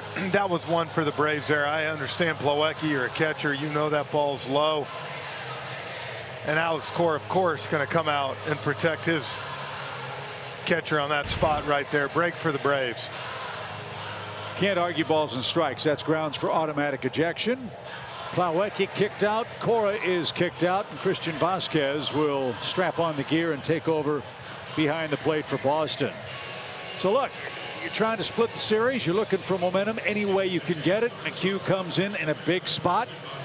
Low or not, the end result is he got the job done. Red Sox strand 3, and after a long half inning, maybe there's some rust for Nathan Eovaldi, who will face d'Arnaud, Riley, and Ozuna here in the Braves' 6th inning, tied 3-3. d'Arnaud has been one of the hottest hitters for the Braves, so much so he's our Georgia Natural Gas impact player. He's reached base in 10 of 12 home games this season. We talked about his great runners in scoring position, 529 with a 1285 OPS. Let's get a rally started. d'Arnaud has struck out twice. Momentary pause for Vasquez. He's got to make sure the gear is attached properly, and from one catcher to another, d'Arnaud picks up Vasquez's mask and hands it to him. A little professional courtesy there. 96 pitches, 60 strikes for Ian Anderson, 3 runs in 5 1/3 innings. See if the Braves can use that break and kind of go right back at him here, put a couple on the board. Well, the ballpark is buzzing, 37,200 plus. Well, just got a double ejection, man. You got action out there. I miss that, don't you? Oh gosh, yeah. I look, if I'm down there in Plawecki, I can't argue with what he did, to be honest with you. No balls and a strike for d'Arnaud, and time is called. That was so much a part of the entertainment factor of Major League Baseball here in Atlanta. All those years, Bobby Cox coming out fighting for his players. Fly ball well hit left center. Long run for the Red Sox outfield, but Verdugo will track it down. That ball hung up forever. I thought he hit that a little bit better than he did. I think it might have got either in on him or he got it off the end of the bat. And the ball just stayed in the air. You see that a little too long. Allowed Verdugo to get there. That's one of those balls hit where the players talk about the seams. Yeah. Baseball being high and the ball goes up and stays up forever. That allowed Verdugo to track that down on a good play. And that's the first out. Riley is 0 for 2 with 2 ground outs.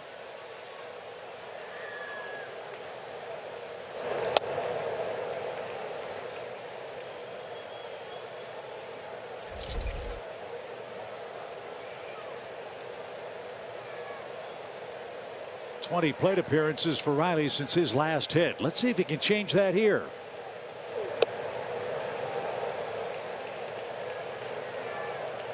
Just not used to seeing fastballs get thrown by Austin right now.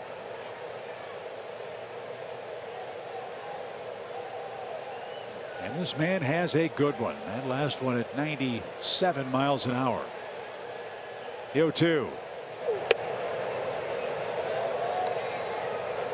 Again, he pitches like Nolan Ryan. You can hear the exertion with every pitch. There's no mystery about what this guy's doing.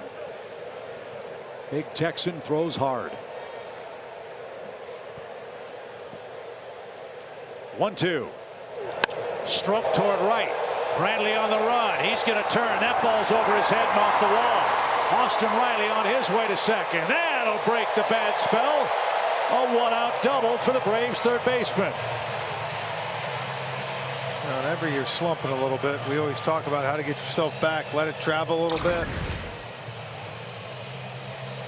There's a slider just kind of hangs right over the plate. And Austin drives it to right field about halfway up the wall.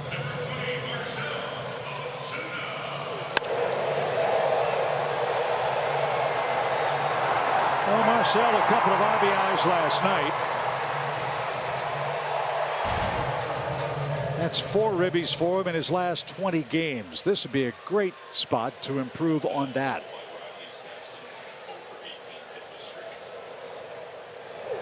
And inside, 1 ball, no strikes. Austin got going. This is the next guy here, a piece to the puzzle that needs to get going to make this offense go.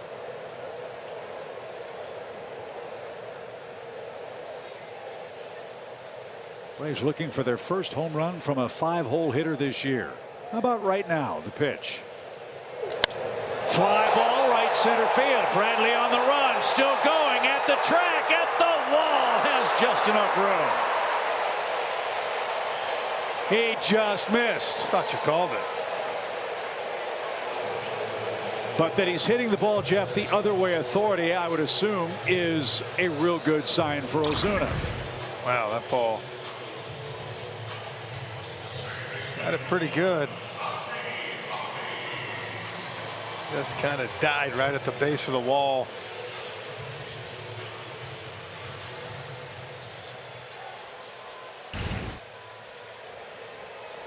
So Brantley with his back up against the fence records the second out. And here's Ozzie, who's 0 for 2. And he swings the first pitch, rolls to first. And Eovaldi to the bag to retire the side. 6 in the books in Atlanta. Back and forth we go, tied at 3.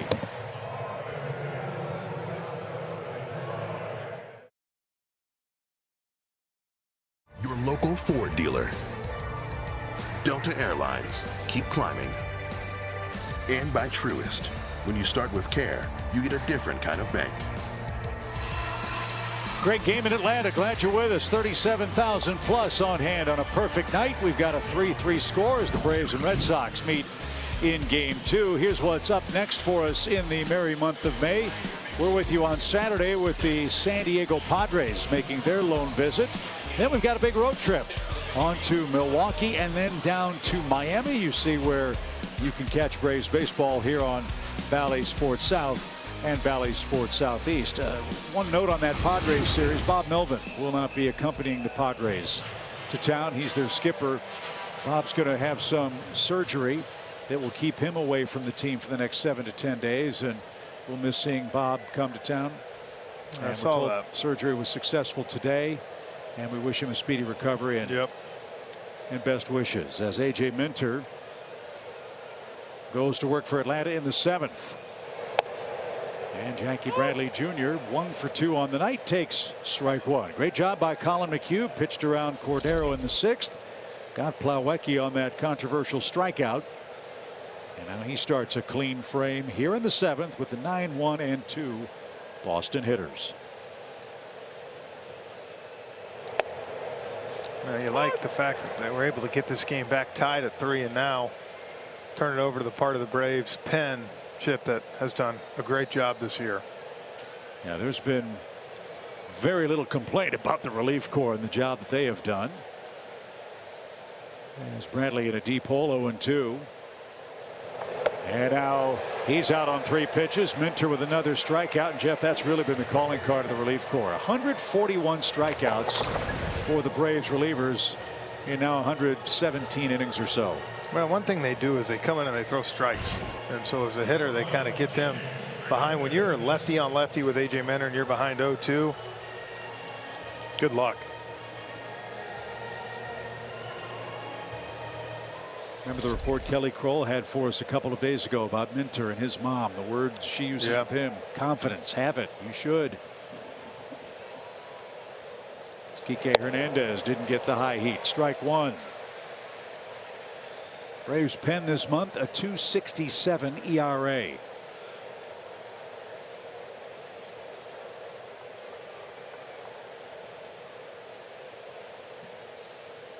No balls and a strike for the Boston center fielder Kike Hernandez. In the air to the Braves center fielder. That's going to be a can of corn for Duvall. 2 outs. Rafael Devers coming up. First, a quick message from Delta.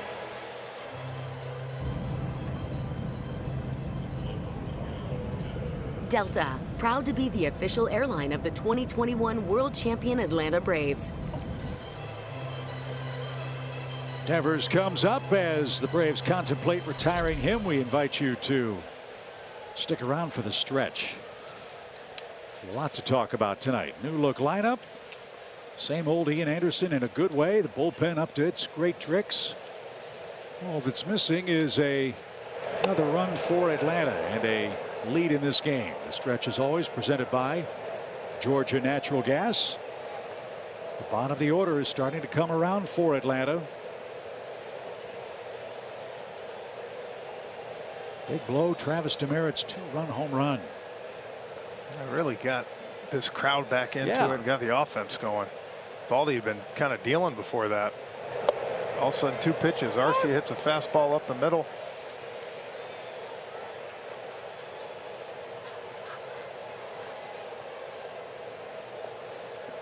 So a hot hitter, but there is an advantage for the Braves. Lefty-lefty with A.J. Minter throwing in the mid-90s. 7 pitches, 6 strikes. You like that ratio. The next one is taken high. Ball 2.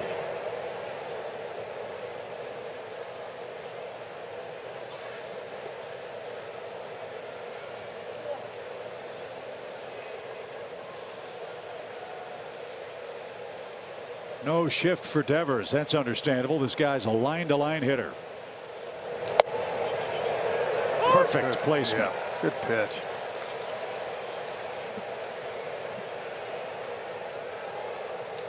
He didn't think so.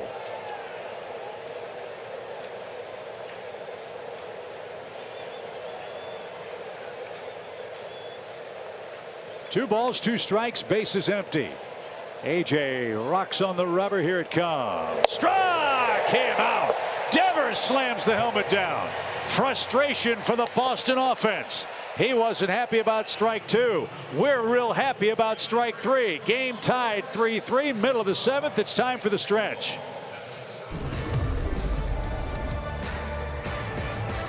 The Stretch is brought to you by Georgia Natural Gas. Live the greener life. Welcome into the Stretch, presented by Georgia Natural Gas. Trevor Scales, Nick Green, Brian Jordan out here kicking it on the Battery at Truist Park. And we mixed up the lineup today in hopes of getting the offense going. Well, 7, 8, and 9 certainly did have combined today for 2 for 6 with 2 RBI. But, Nick, this has been a thing that's been constant for those 3 spots for quite some time. Yeah, when you looked at the beginning of the season, you look at the top of the order and you're saying, okay, well, they're getting the job done. But what about the bottom? We've got to feed the top somehow. And now all of a sudden the bottom has been getting it done. Look at Duvall. Yeah, he struggled, but he's had some big hits. Dansby Swanson gets a ton of credit at the bottom of the order. Arcia's done a nice job. Contreras is mixed in there as well. And Demerit, BJ, has really produced towards the bottom. I love seeing those guys, the bottom third, really getting on base and providing some runs. You know what? We're close because the bottom half of the lineup, like you said, is starting to perform. You look at Demerit. You look at those guys stepping up. Arcia, I love. But look at the numbers. Last 15 games. First 15 games, 184, but the last 248, things are starting to pick up and look good, guys. Extra base hits, 17. RBIs, 28 from that back end. I'll take those 31 runs, too, and 17 games at the bottom. No question about it. So all we need is everything clicking. So we're very close, I think, now. So this weekend's going to be huge, guys. Not to mention the 254-point jump in OPS. Let's get you back to some more Braves baseball after a quick word from our friends at Georgia Natural Gas. Ready to play ball with a new gas company? Georgia Natural Gas knocks it out of the park with simple service and great rates. And when it comes to helping the environment, GNG's Greener Life program makes it as easy as paying your gas bill. Sign up with a home team today at GNG.com. All right, guys, great job with the stretch. They're absolutely right, Jeff. The bottom of the order has been the spark plug for the Braves in Game 2 tonight. And their timing on the stretch is perfect because that group is coming up against Eovaldi here in the 7th. It'll start with Adam Duvall, who's got a hit tonight.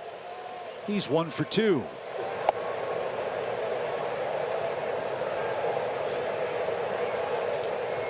I'm waiting for this guy to get hot. We know what Adam Duvall can do. Yeah. As a big-time big league run producer. Hasn't come yet.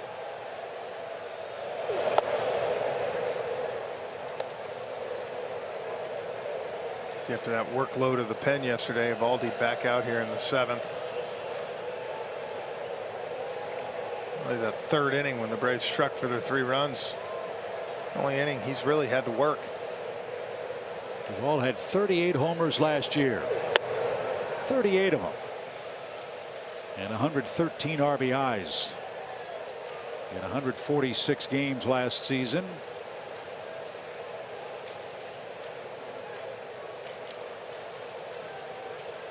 So far, 2 homers and 14 runs batted in.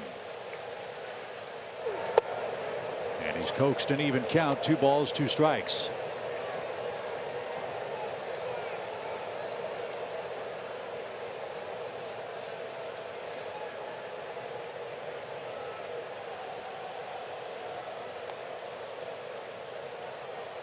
The windup and the 2-2. Right size, wrong shape. He hit that a mile down the left field line.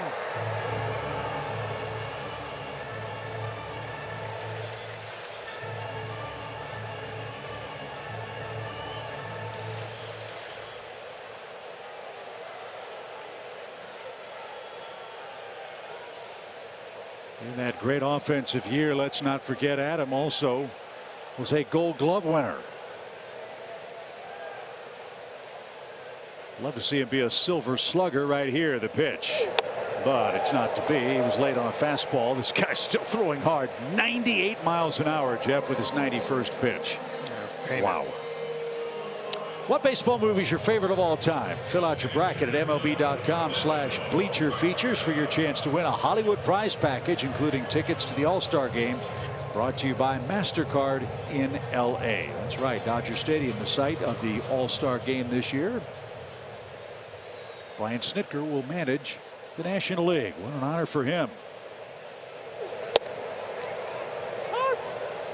Yeah, that'll be a good time for him. And he'll get to reunite with his son Troy, who's the hitting coach for the Astros. Dusty Baker will skipper the American League out in LA. Dusty, of course, starred for many years as a Dodger. I see a late swing, foot in the bucket, fouled that away. It's 0-2. The way this game's going right now, you get the feeling it's going to be one long ball here at some point, possibly by somebody, to push their team over the top. Do we get a vote? I vote our guys. Yeah, I mean. 0-2, the pitch. I didn't know if you meant like which one of our guys. Yeah, we can do that too if you want. Who's your pick to click? I'll say Olson drops a bomb. All right. You? I'm going to say Dansby Swanson's going to hit a home run. One too many inside. He's going to hit it in the bullpen. Either would work. 1 ball, 2 strikes. And that's outside. 2-2 for Arcia. Again, you got to tip your cap to Orlando. In this era, as Jeff mentioned, with the DH and the lack of pinch hitting opportunities, his last at bat was May 3rd. He's 1 for 2 tonight against a guy throwing 97 miles an hour. Yeah. Not easy. 2-2. A walk would be nice. Full count. Eovaldi's issued just one of those. As we said, he has impeccable control. He's around the plate, perhaps sometimes too much. As he surrendered his 9th home run to Travis Demeritte, part of the Braves' 3-run third. The pitch. Emergency hack. Yeah, heads up. Did that hit the chalk ringing the batter's circle? He was so late. I saw a puff of chalk. I couldn't tell if it was on the left-hand batter's box or the half circle. Watch. Yeah, it was the half circle. Yeah. Yeah. Fought to stay alive. Oh, yeah. Look at that. Big old chunk. 3-2. Swing and a line drive. Get down, baby. It did. 2 hits for Arcia. Man. I will tell you what. To lay off as much as he has, 15, 16 days and only 4 ABs, it's pretty amazing what he's doing. Every 8 days, the man looks like a Hall of Famer. Look at him. Gets a fastball down after saving a strikeout on that emergency hack. And now with Demeritte, it looks like at 100 pitches or so, they're going to take him out. So Nate Eovaldi pitched a terrific game. A lot of power. 6 strikeouts, 1 walk. He leaves tied at the moment. But the Boston bullpen has had its share of troubles. We hope that'll be the case as we continue in Atlanta.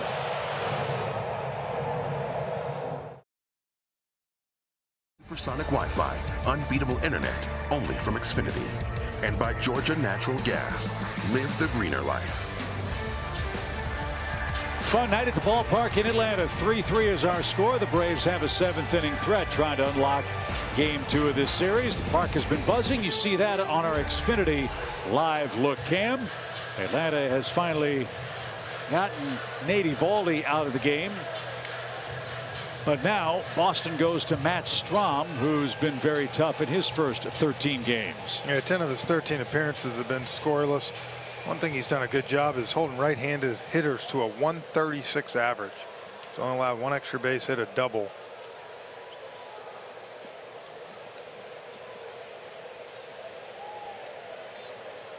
Perfect 9th inning Sunday for Strahm against the White Sox with a couple of strikeouts. And he delivers a strike to Travis Demeritte, who, as we showed you, has hit a homer tonight.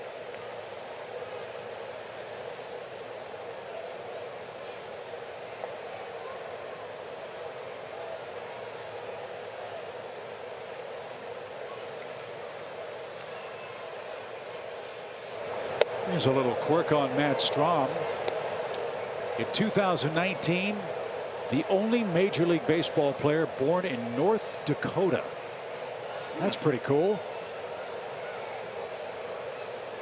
Originally a 21st round pick by the Royals, and here he is after a long stint with the Padres, pitching in Boston out of their bullpen.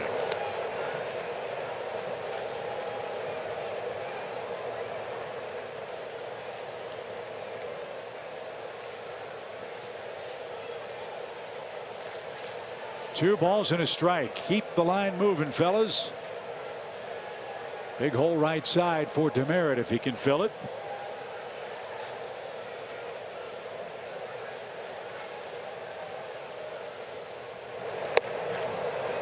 Center cut and couldn't catch up to the slider. It's 2-2.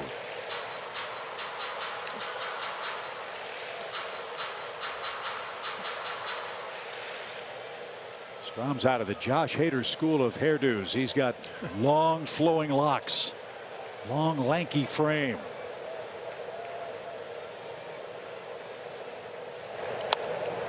Demeritte tried to serve that to right and fought it off. 2-2.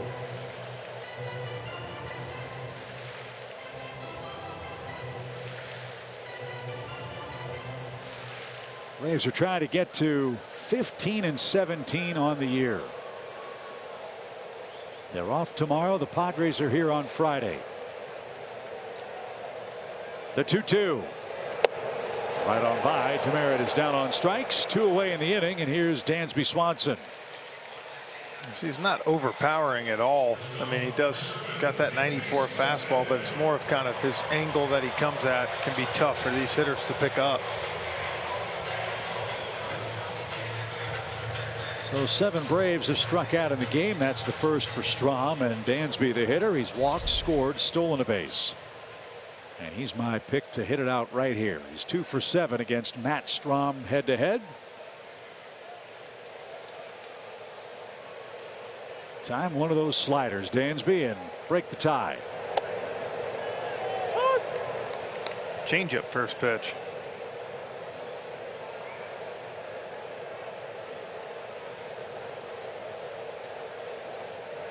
Dansby has a homer on the homestand. It came against the Brewers.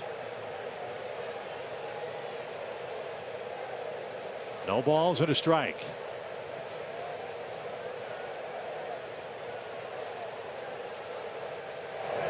He tried to launch and didn't get it. 0-2.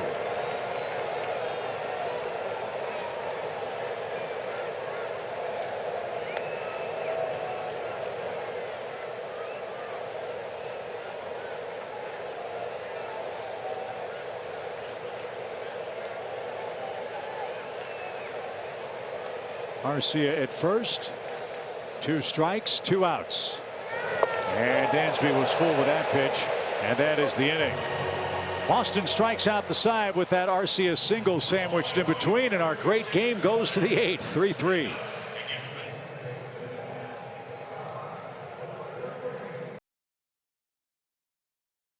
Mobile coverage cam. Chip, we talk about the earpiece in the system. They're going, look, it fell out of Travis d'Arnaud's ear. And you'll see him while Colin McHugh was pitching. There's the buttons to press. And then you can take a look at Colin's back of his hat. You can see it in there. I know a lot of the guys have not used it, but I think this is one of the few times we've actually seen a pitcher for the Braves use it. And you wonder as it gets going if more guys are going to do it, if they get comfortable with it, if they like it.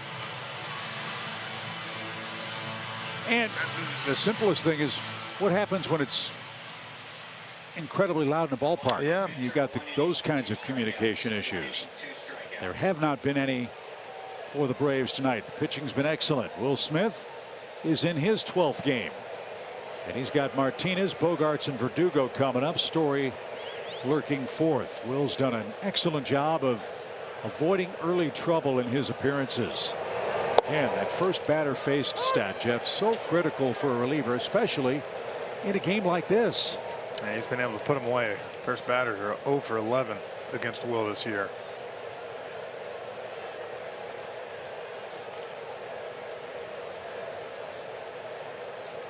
Two more hits for J.D. Martinez, including an RBI. And Smith gets ahead of him with a good fastball. He's throwing 92 miles an hour. And of course, you know, Will has that big breaking ball.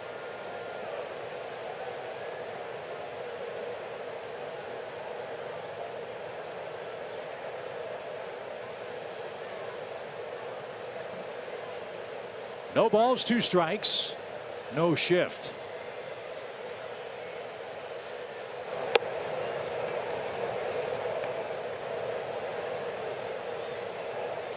Hard to believe, as long as Will Smith and J.D. Martinez have been around in the big leagues, there's no head-to-head history between the two of them. It is a little strange. See if Will can use that to his advantage here. 1 ball, 2 strikes. Didn't chase it. 2-2. Anderson, McHugh, Minter, now Will Smith for the Braves. Eovaldi and Strom, the only 2 to pitch for Boston tonight. A 3-run third for the Braves got the game tied.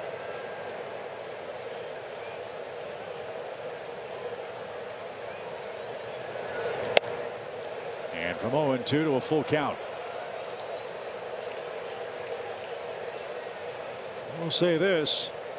In the 5th and 6th innings, the Red Sox had a golden opportunity to score a 4th run. Couldn't do it. Leadoff double in the 5th, leadoff single in the 6th. They left him loaded in that 6th inning. A controversial Plawecki strikeout ended that threat. And now the 3-2 is cut on a miss. He pulled the string on that breaking ball. And Will Smith gets his first man. He's 12 for 12 in that stat. 1 down. Again, you throw enough fastballs, though, then that pitch right there becomes relevant and becomes tough for the hitter to lay off. Then if you've seen 3 or 4 in a row back foot sliders, and he gets to strike 3 from Martinez. So here's Xander Bogaerts. He is 0 for 3. He's trying to extend a 3-game hitting streak tonight. We showed you how hot he has been. But he has yet to get the ball out of the infield tonight.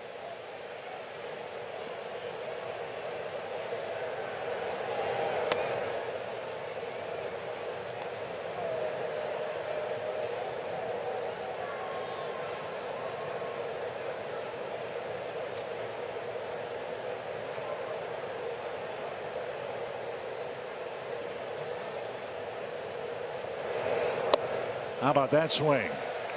That was not being aggressive swing for a 1-0 pitch.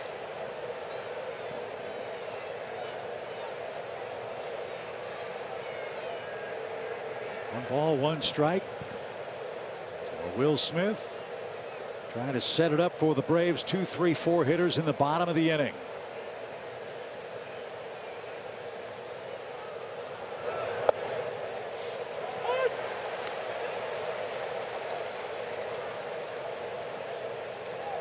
Curveball's been 75, 76. That was a 79-mile-an-hour slider. I think I like it here. If you really want here, you could possibly take a chance to run a 2-seamer away from him. You've seen nothing but 3 off-speed pitches.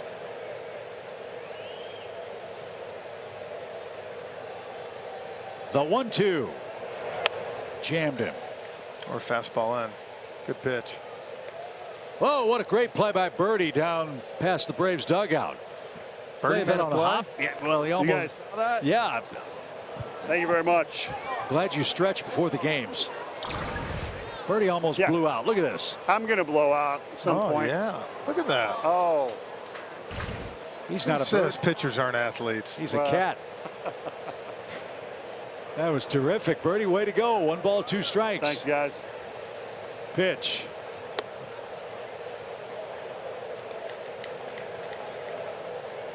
That's not easy duty standing in the camera well down there with all the late swings we see in a big league game.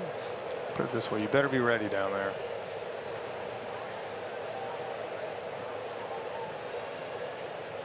Base is empty. 2 balls, 2 strikes. Smith pauses and pitches. And a full count. Chip, what I learned was we used to have plexiglass the last year or 2. Yeah, what happened to that? The COVID screen's gone away. We don't need masks, which I'm very happy with. But what I learned was I got a little overconfident in the last couple of years. So now it's heads up again. You need to bring a glove. Ernie Harwell used to broadcast the games for the Tigers with a glove on. It's a good idea. In the press box.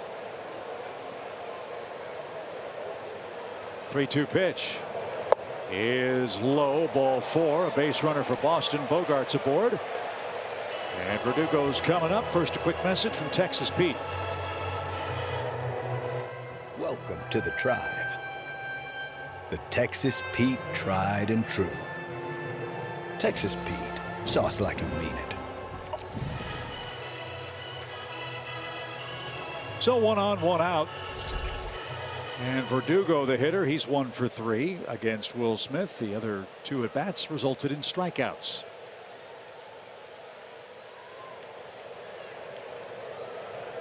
Double play ball would be nice. The pitch. And in for a strike.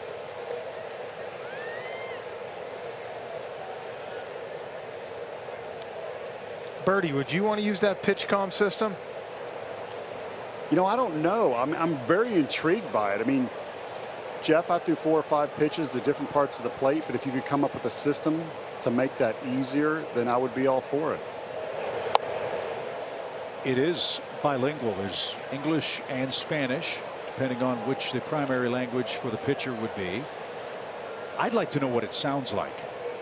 I agree. You know, when you've got 38,000 people roaring. Let's do it. Let's get you out there.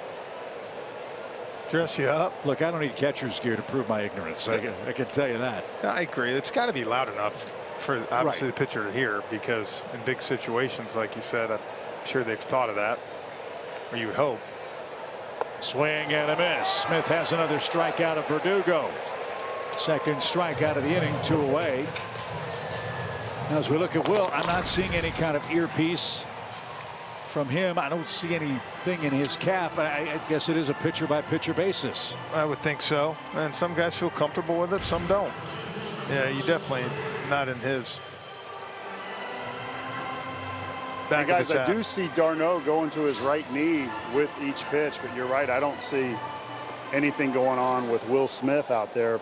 And you're going to see it right here. He's going to cover it with his glove. Now what, and not on this one. What also could be happening is Story digs in. You could use standard signals with the pitcher and catcher, but the catcher could hit a button and let the infielders know what's coming if they're shifted and can't see what the catcher's calling. That's a possibility, because those guys wear it too. Or if there's a runner on second, if you want to go there in scoring position, because the inning that Colin McHugh came in, when did they use it? Bases loaded, runner at second base. Well, to minimize the possibility of sign stealing, the pitch is how to play foul. 0-2. I would think too, this is something, Paul, you'd have to work on your side sessions or something like that. You wouldn't want to try this out in the middle of a game that means something, would you? No, absolutely. They have worked on it. Talking to the Braves dugout, this is the first series that they are using it. You're right. It's a pitcher by pitcher basis, and some of the relievers are wanting to use it, so they have practiced it. But I'm with you. I want to hear the noise. I want to see how it quickens up the game and move things along and eliminate sign stealing. No balls, 2 strikes. I want to know whose voice it is. I mean, you could have your favorite. They might let you pick. Right. Wouldn't that be cool? You could have Siri, you know, nice soothing voice. Bases are loaded. You've got to throw a strike. Calm and soothing, right? Who would calm you down? I'm thinking kind of like a Vin Scully. That'd be pretty good. Or your mom telling you to throw strikes. Not your pitching coach, right, Paul? We had that conversation earlier. There you go, Buddy Black for me. Right. 0-2, 2 outs. The pitch is high. Well, look, you know, you have to adapt. You have to grow with the game. It is different. It is unique. It is an attempt to, again, avert sign stealing. It is also an attempt to speed the games along. Between this and the pitch clock, which is being used in the minor leagues, there have been some dramatic reductions in time of game, if not pace of game. Yeah. That's good for everybody. A Story behind, 1 ball, 2 strikes. The pitch. Fought it off. And to be clear, there is a difference between the time of game and the pace of game. Last night we had a near 4-hour game. Tonight, tie game, 8th inning, A lot of action. Yeah, it's been a good baseball game. Fun to watch.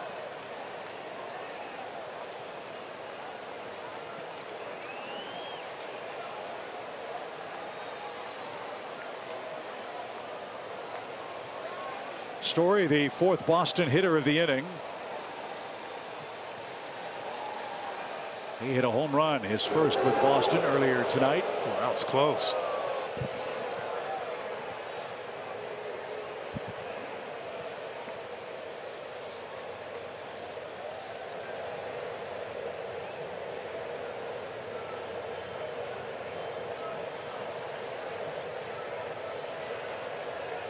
Decent lead by Xander. They shift around toward right in the Braves outfield for Trevor Story. The pitch.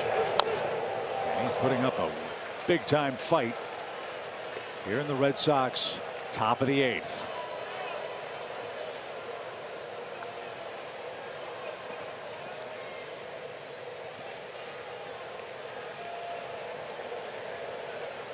Approaching 10 o'clock.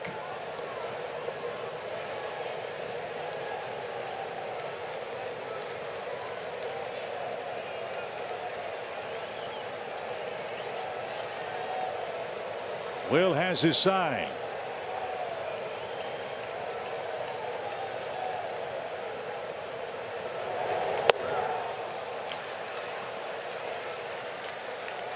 Two and two. You got Franchy Cordero waiting on deck.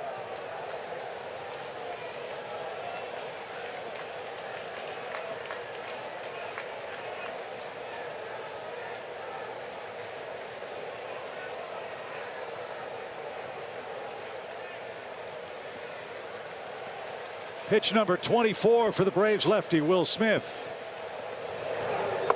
Trying to tie him up, and that danced inside. Full count. So with 2 outs in a tie game, Bogaerts will be running here. You have Cordero waiting on deck, a left-hand hitter, but don't forget they have Bobby Dahlbeck, who they can bring on in a pinch if needed. He's a right-hand batter and had a hit last night. Let's hope it doesn't come to that, as this crowd cheering on Will Smith. Outfield shades back a little bit, try to cut off the extra base hit. Bogaerts leads, and the 3-2 pitch is out of play. Trevor Story is going to see a 10th pitch. Get more team coverage, full game replays and highlights. Braves baseball is streaming on the Bally Sports app. It's presented by T-Mobile, so it'll be a good one to rewind and look at tonight. Braves fell behind 3-0 after 2.5 innings, scored 3 in the 3rd to tie it, and then it's been great pitching the rest of the way.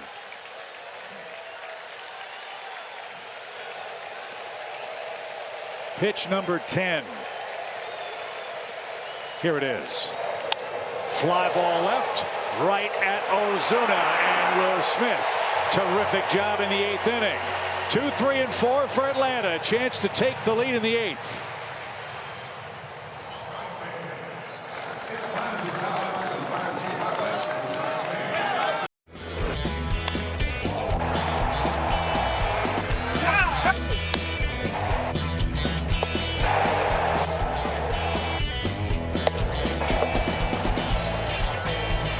Great game. Glad you're with us on Bally Sports. Paul Bird, Jeff Francoeur, Chip Carey with you. Atlanta coming up in the 8th inning.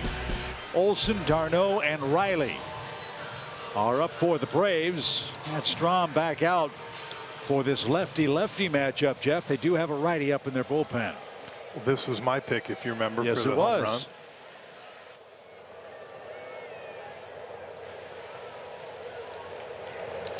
Fly ball on the first pitch into shallow center.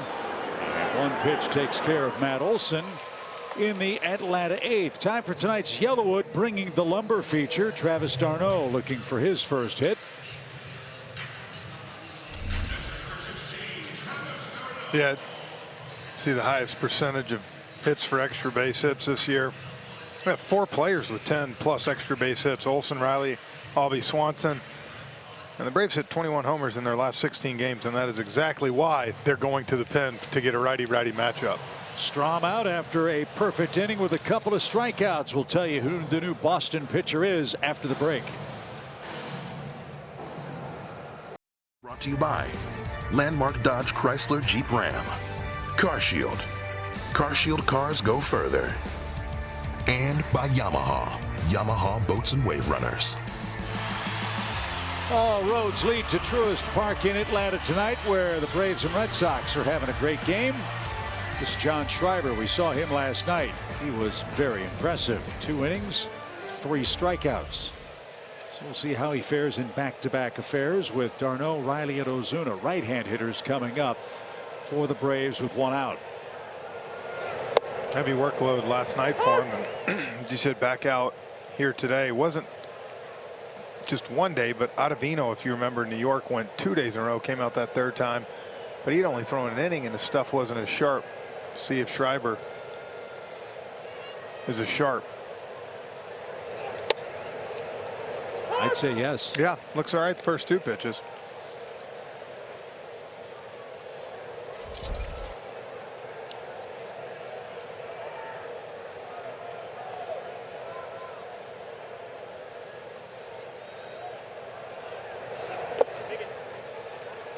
One and 2 for the Braves. Catcher Travis d'Arnaud moved up to the number 3 spot in the lineup, with Ronald Acuna Jr. out for tonight's game. d'Arnaud's been hitting 6th most of the time for the Braves.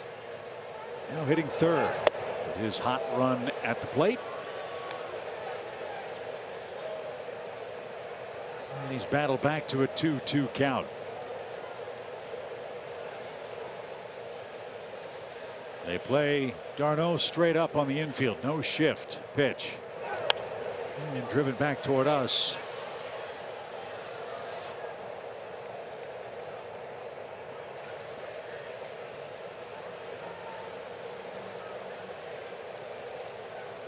Braves have 3 runs on 6 hits. Boston 3 runs on 7 hits. It's been an errorless game to this point.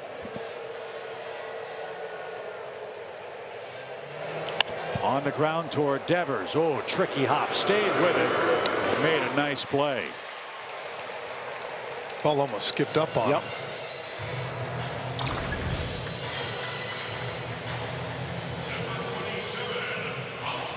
It was one of the knocks on Devers, and there aren't many, but at times his throwing was erratic for Boston a couple of years ago. He's worked long and hard at that. He is a premier player at the hot corner.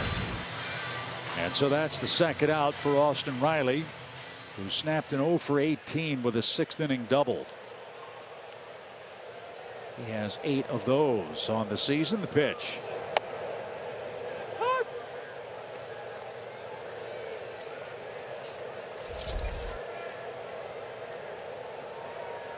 Riley did not face John Schreiber last night.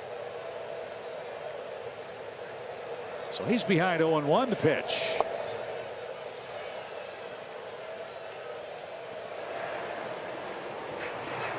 Kenley Jansen is getting ready for the Boston ninth. The lower 3rd of their order is due. It'll be Cordero, Vasquez, remember, and then Jackie Bradley.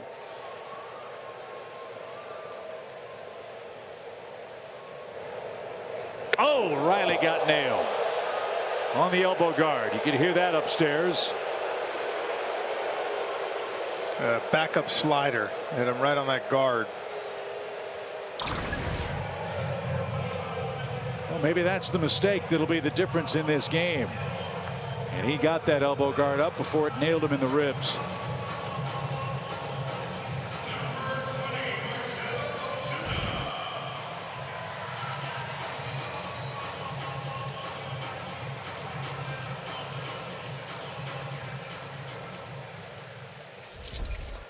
So here's Ozuna. Marcell 0 for 3. Hit the ball a mile in the 6th inning and drove Jackie Bradley Jr. to the fence. His bat is coming around. Not this time, though. He pops it up into shallow center. Kike Hernandez is there, and that will retire the side. What a game. We go to the 9th. Still tied 3 apiece.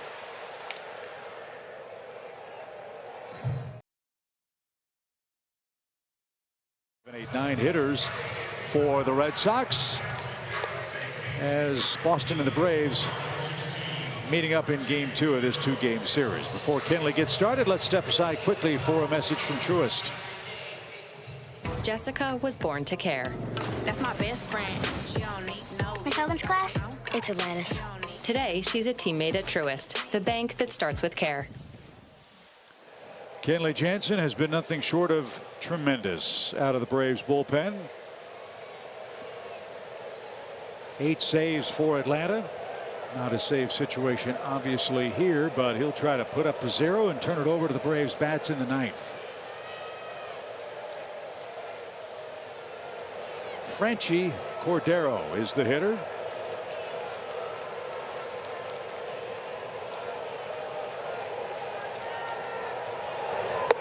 And that's taken a little low. Cordero's gotten on base a lot in this series. He's walked 4 times, once tonight, 3 last night. But he's also grounded out and is 0 for 2. And then you got Vasquez on deck, which will be his first AB since Plawecki got tossed back in the 6th. How big was that call? Yeah. Strike 3 instead of ball 4, which would have meant a Boston lead. 1-0 pitch. And Kenley misses ball 2. 2-0 the count.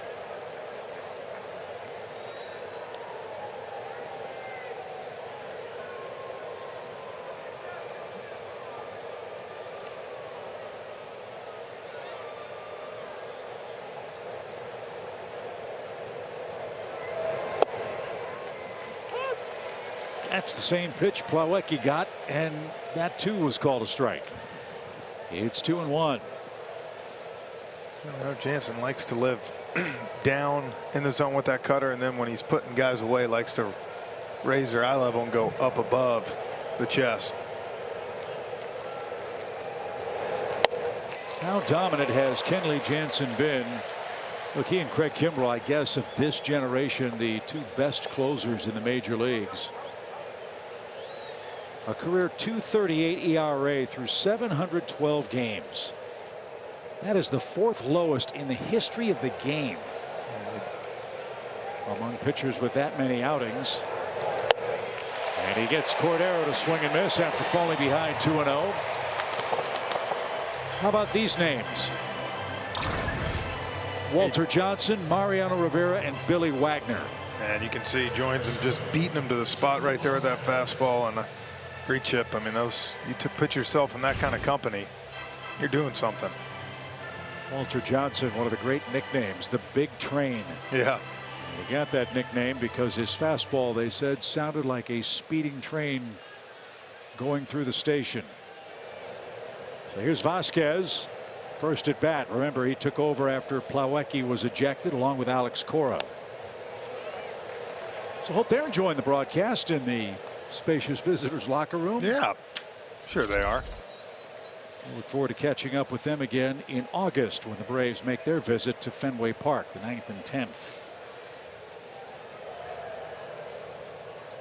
No balls and a strike for Vasquez, who got the start last night. He had an RBI hit and scored a run.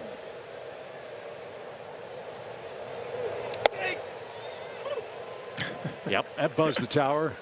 Got his attention. Yep.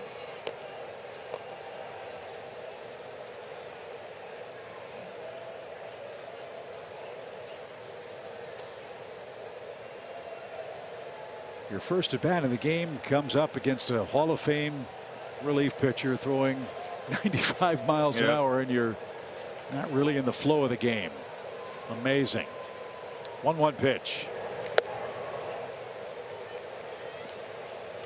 That's what makes the job of the really great pinch hitters so impressive. They work in the cage and get ready, and they have one shot to impact the game. Not 3 or 4 if you start. No, but you talk to some of them, Matt Stairs, Hensky, those guys, they'll tell you, you get up there, you pick a good pitch early in the count, and you go. Take a rip. 2 balls, 1 strike.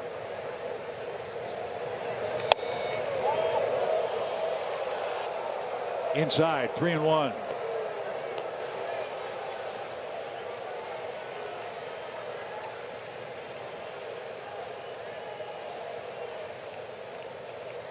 3 cutters, 1 slider for Christian Vasquez in this 9th inning at bat.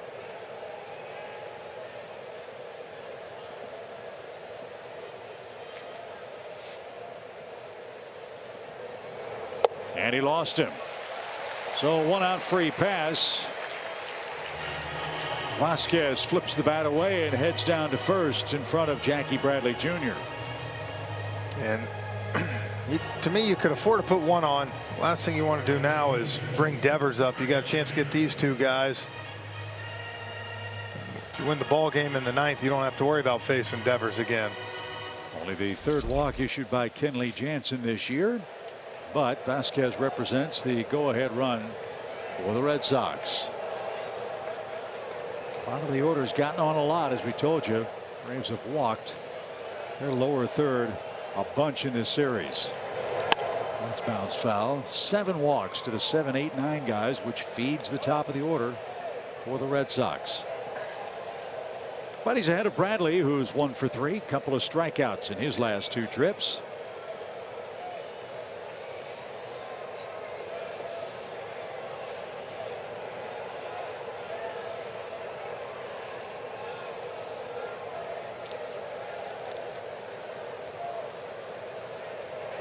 Kenley with that shimmy atop the mound, delivers. And Bradley hit the top half of the baseball and now is down to his last strike.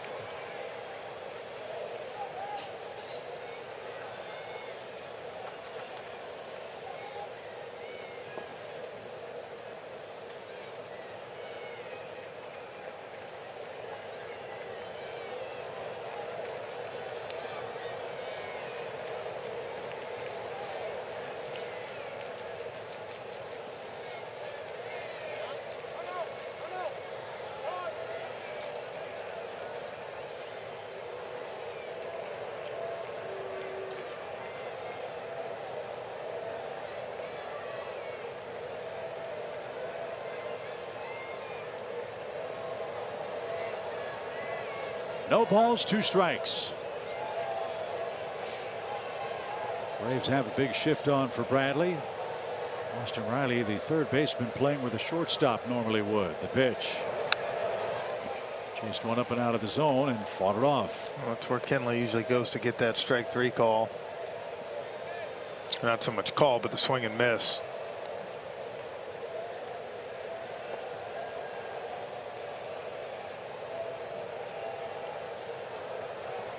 Kenley told us he likes to pitch when the weather's hot. Not hot, but real pleasant tonight. Pitch.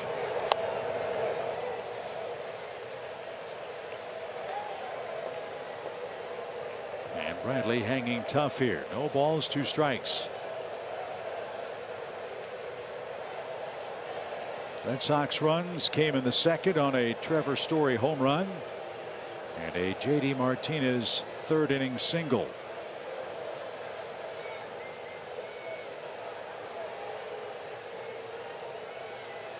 They've left 6 men on base since the 3rd inning, including them loaded in the 6th inning.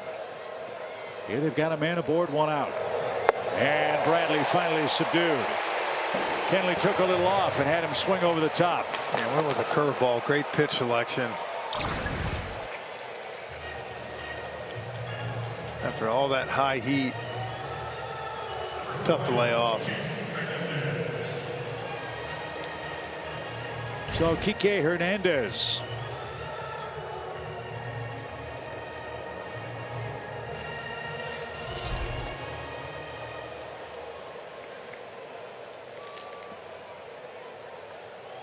Kike's lined out 3 times and grounded out once.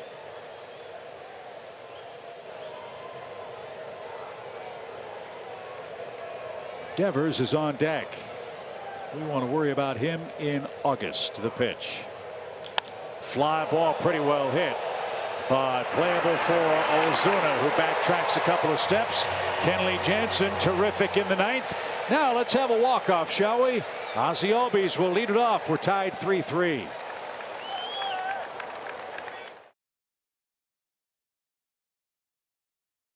The bottom of the 9th inning. 3-3 is your score. Great work by Kenley Jansen.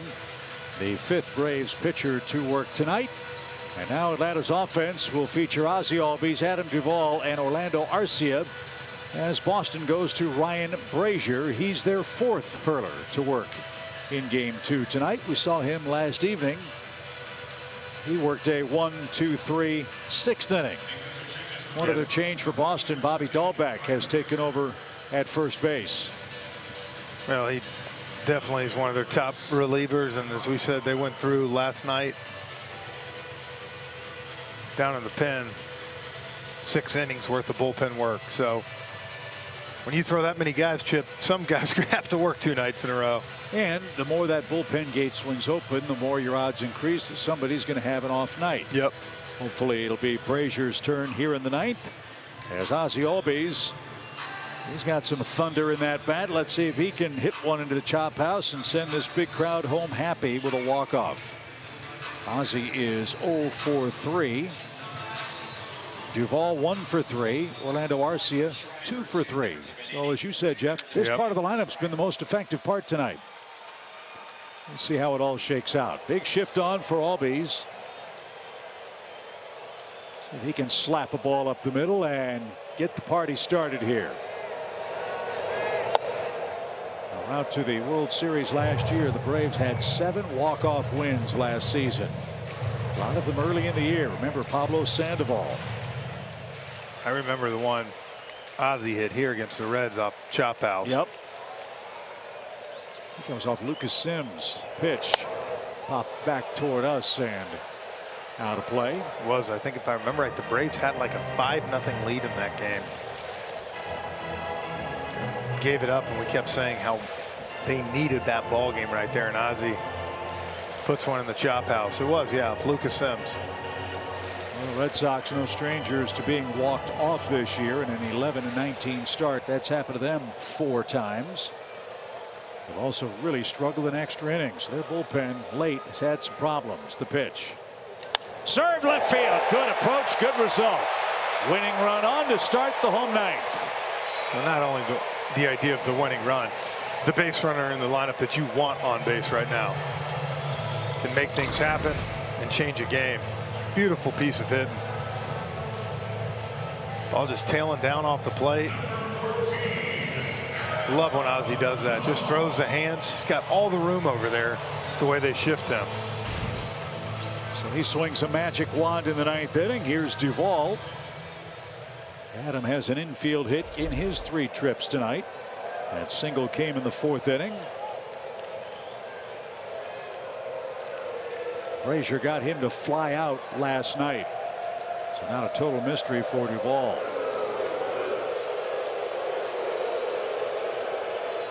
We do have Vasquez, not Plawecki, behind the plate. Vasquez, a terrific throwing catcher. In case the Braves think about taking some liberties on the base paths here. For Adam, Boston gives him the whole right side of the infield with nobody out. If he serves a ball like Ozzie did, Atlanta's going to have him 1st and 3rd. And chase him back again.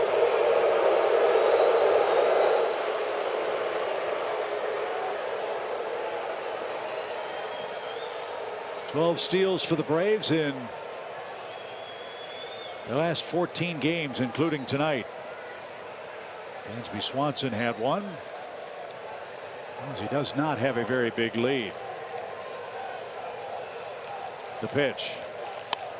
A little pop into shallow center. Hernandez playing deeply, coming on, is going to get there. And back to first is Albies with 1 out. Duvall, a repeat performance, flies out to center. 1 out. Well, 2 guys coming up. Bottom of the lineup for the guys that got it started tonight for the Braves, with Arcia 2 hits and Demeritte with the 2-run homer.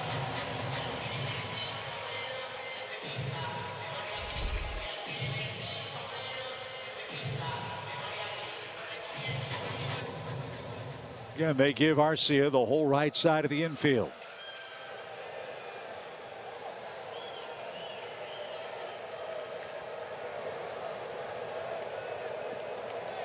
Brasier ready. Ozzie leads, not going. Oh, up under the chin. Ball 1.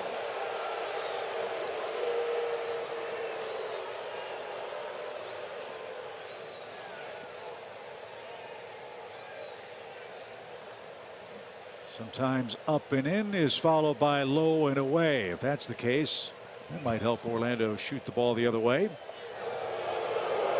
If he keeps messing around with Ozzie too much, he's going to end up throwing it away. Yep. Ozzie needs to do a little housekeeping over at first. And if Paul Bird's in the camera, well, if the ball comes that way, Paul, let it go.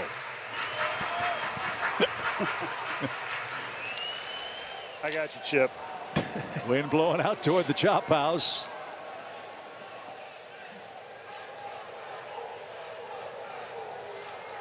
The 1-0.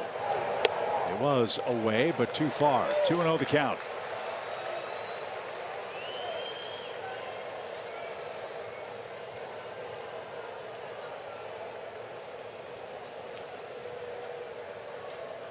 He's trying to continue the good work of a positive week last week. That split with the Mets, the series win over Milwaukee, trying to split with Boston. We're tied in the 9th. Outfield very deep. And again to first. Even if Ozzie doesn't try to go, all these throws, you know, it might cost Ozzie a step trying to go first to third or come home on a gapper. Well, it can, but it also at the same time for a pitcher, you can lose concentration. You can be so worried about him, you end up making a mistake to the hitter. Right now, he's behind 2-0. Swing, drive, hammered left field deep. To the track, to the wall. And score! A game-winning home run. Orlando Arcia, have yourself a night.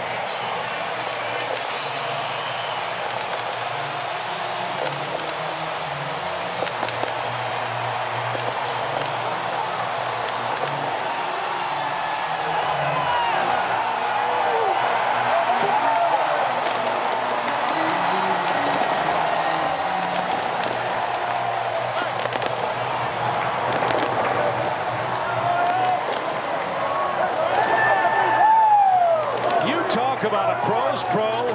He hasn't played in a week, and he has a week's worth of hits tonight against the Red Sox. Bench him for another week. Bring him back out next week in Milwaukee. But what a job again. First walk-off for Arcia in his career. 2-0 Chip. He was so worried about Ozzie. I'm telling you, he lost concentration, and he grooved the fastball right down the middle to Orlando. Already 2 for 3 on the night, and now hits the big 2-run walk-off. The Red Sox are walked off for the 5th time. Orlando Arcia with a 3-hit game. 2-run homers from the 8th place man, a 2-run homer from the 9th place hitter, and this one crept over the wall and left, and the Braves head home happy with a split. Oh, he knew it too. I think the only question was it going to be high enough. What a beautiful swing. 2-0. He was dead set ready on a fastball, knowing he did not want to go to 3-0. And gives the Braves a huge win, a split, and again, a start to a 3-2 homestand now against 2 really good ball clubs. So the Braves have their 15th win. What a night for Orlando Arcia. 3 hits. A walk-off game-winning home run for the Braves in the bottom of the 9th inning to make a winner of Kenley Jansen.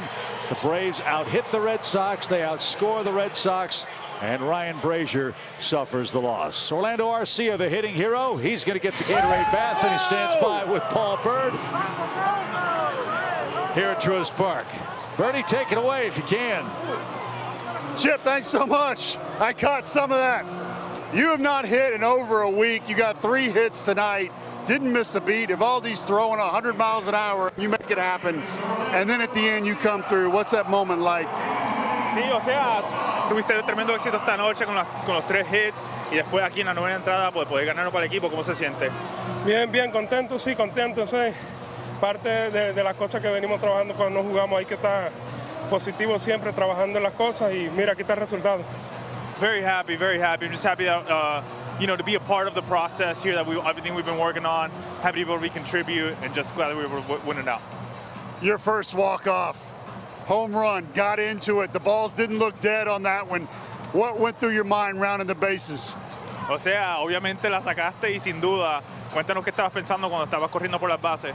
contento, ¿verdad? Contento. Necesitamos ganar más juegos y de verdad aportar al equipo en lo que se pueda. De verdad eso le hace felicidad a todos en el equipo, no solo a mí. Happy, extremely happy. You know, we need to keep winning these games, and just happy that it worked out that way. And honestly, big congratulations and shout out to everybody on the team. It wasn't just me, so I was glad that I was able to support the team in the way that I did. But again, credit to everybody else as well. This can get you going. Thank you, Bobby. Way to go, Orlando Arcia, everybody. Back to you, Chip. Thank you, Paul Byrd. Big night for Arcia. Let's not forget something else, Jeff, in this win. The Braves bullpen. 3 2/3 innings of scoreless relief. We got the lead. The game's tied like that. You love the idea. We'll go toe-to-toe with anybody with the back end of the bullpen. And tonight, Arcia, good for him, man. You stay ready. You ain't got to get ready. Paul Byrd's got to get ready for a warm shower after the Gatorade ice bath enjoyed by Orlando Arcia. And the Braves do indeed split this series with the Boston Red Sox. This was a great game. More great games to follow this weekend. We're with you on Saturday for the middle game with the Padres. Plenty to break down tonight on Braves Live, presented by Xfinity. For Paul Byrd, Jeff Francoeur, and our great crew, thank you for joining us. What a night. Walk-off winner for the Braves. That's going to get them going, folks. We'll break it down on Braves Live right after this. We'll see you Saturday.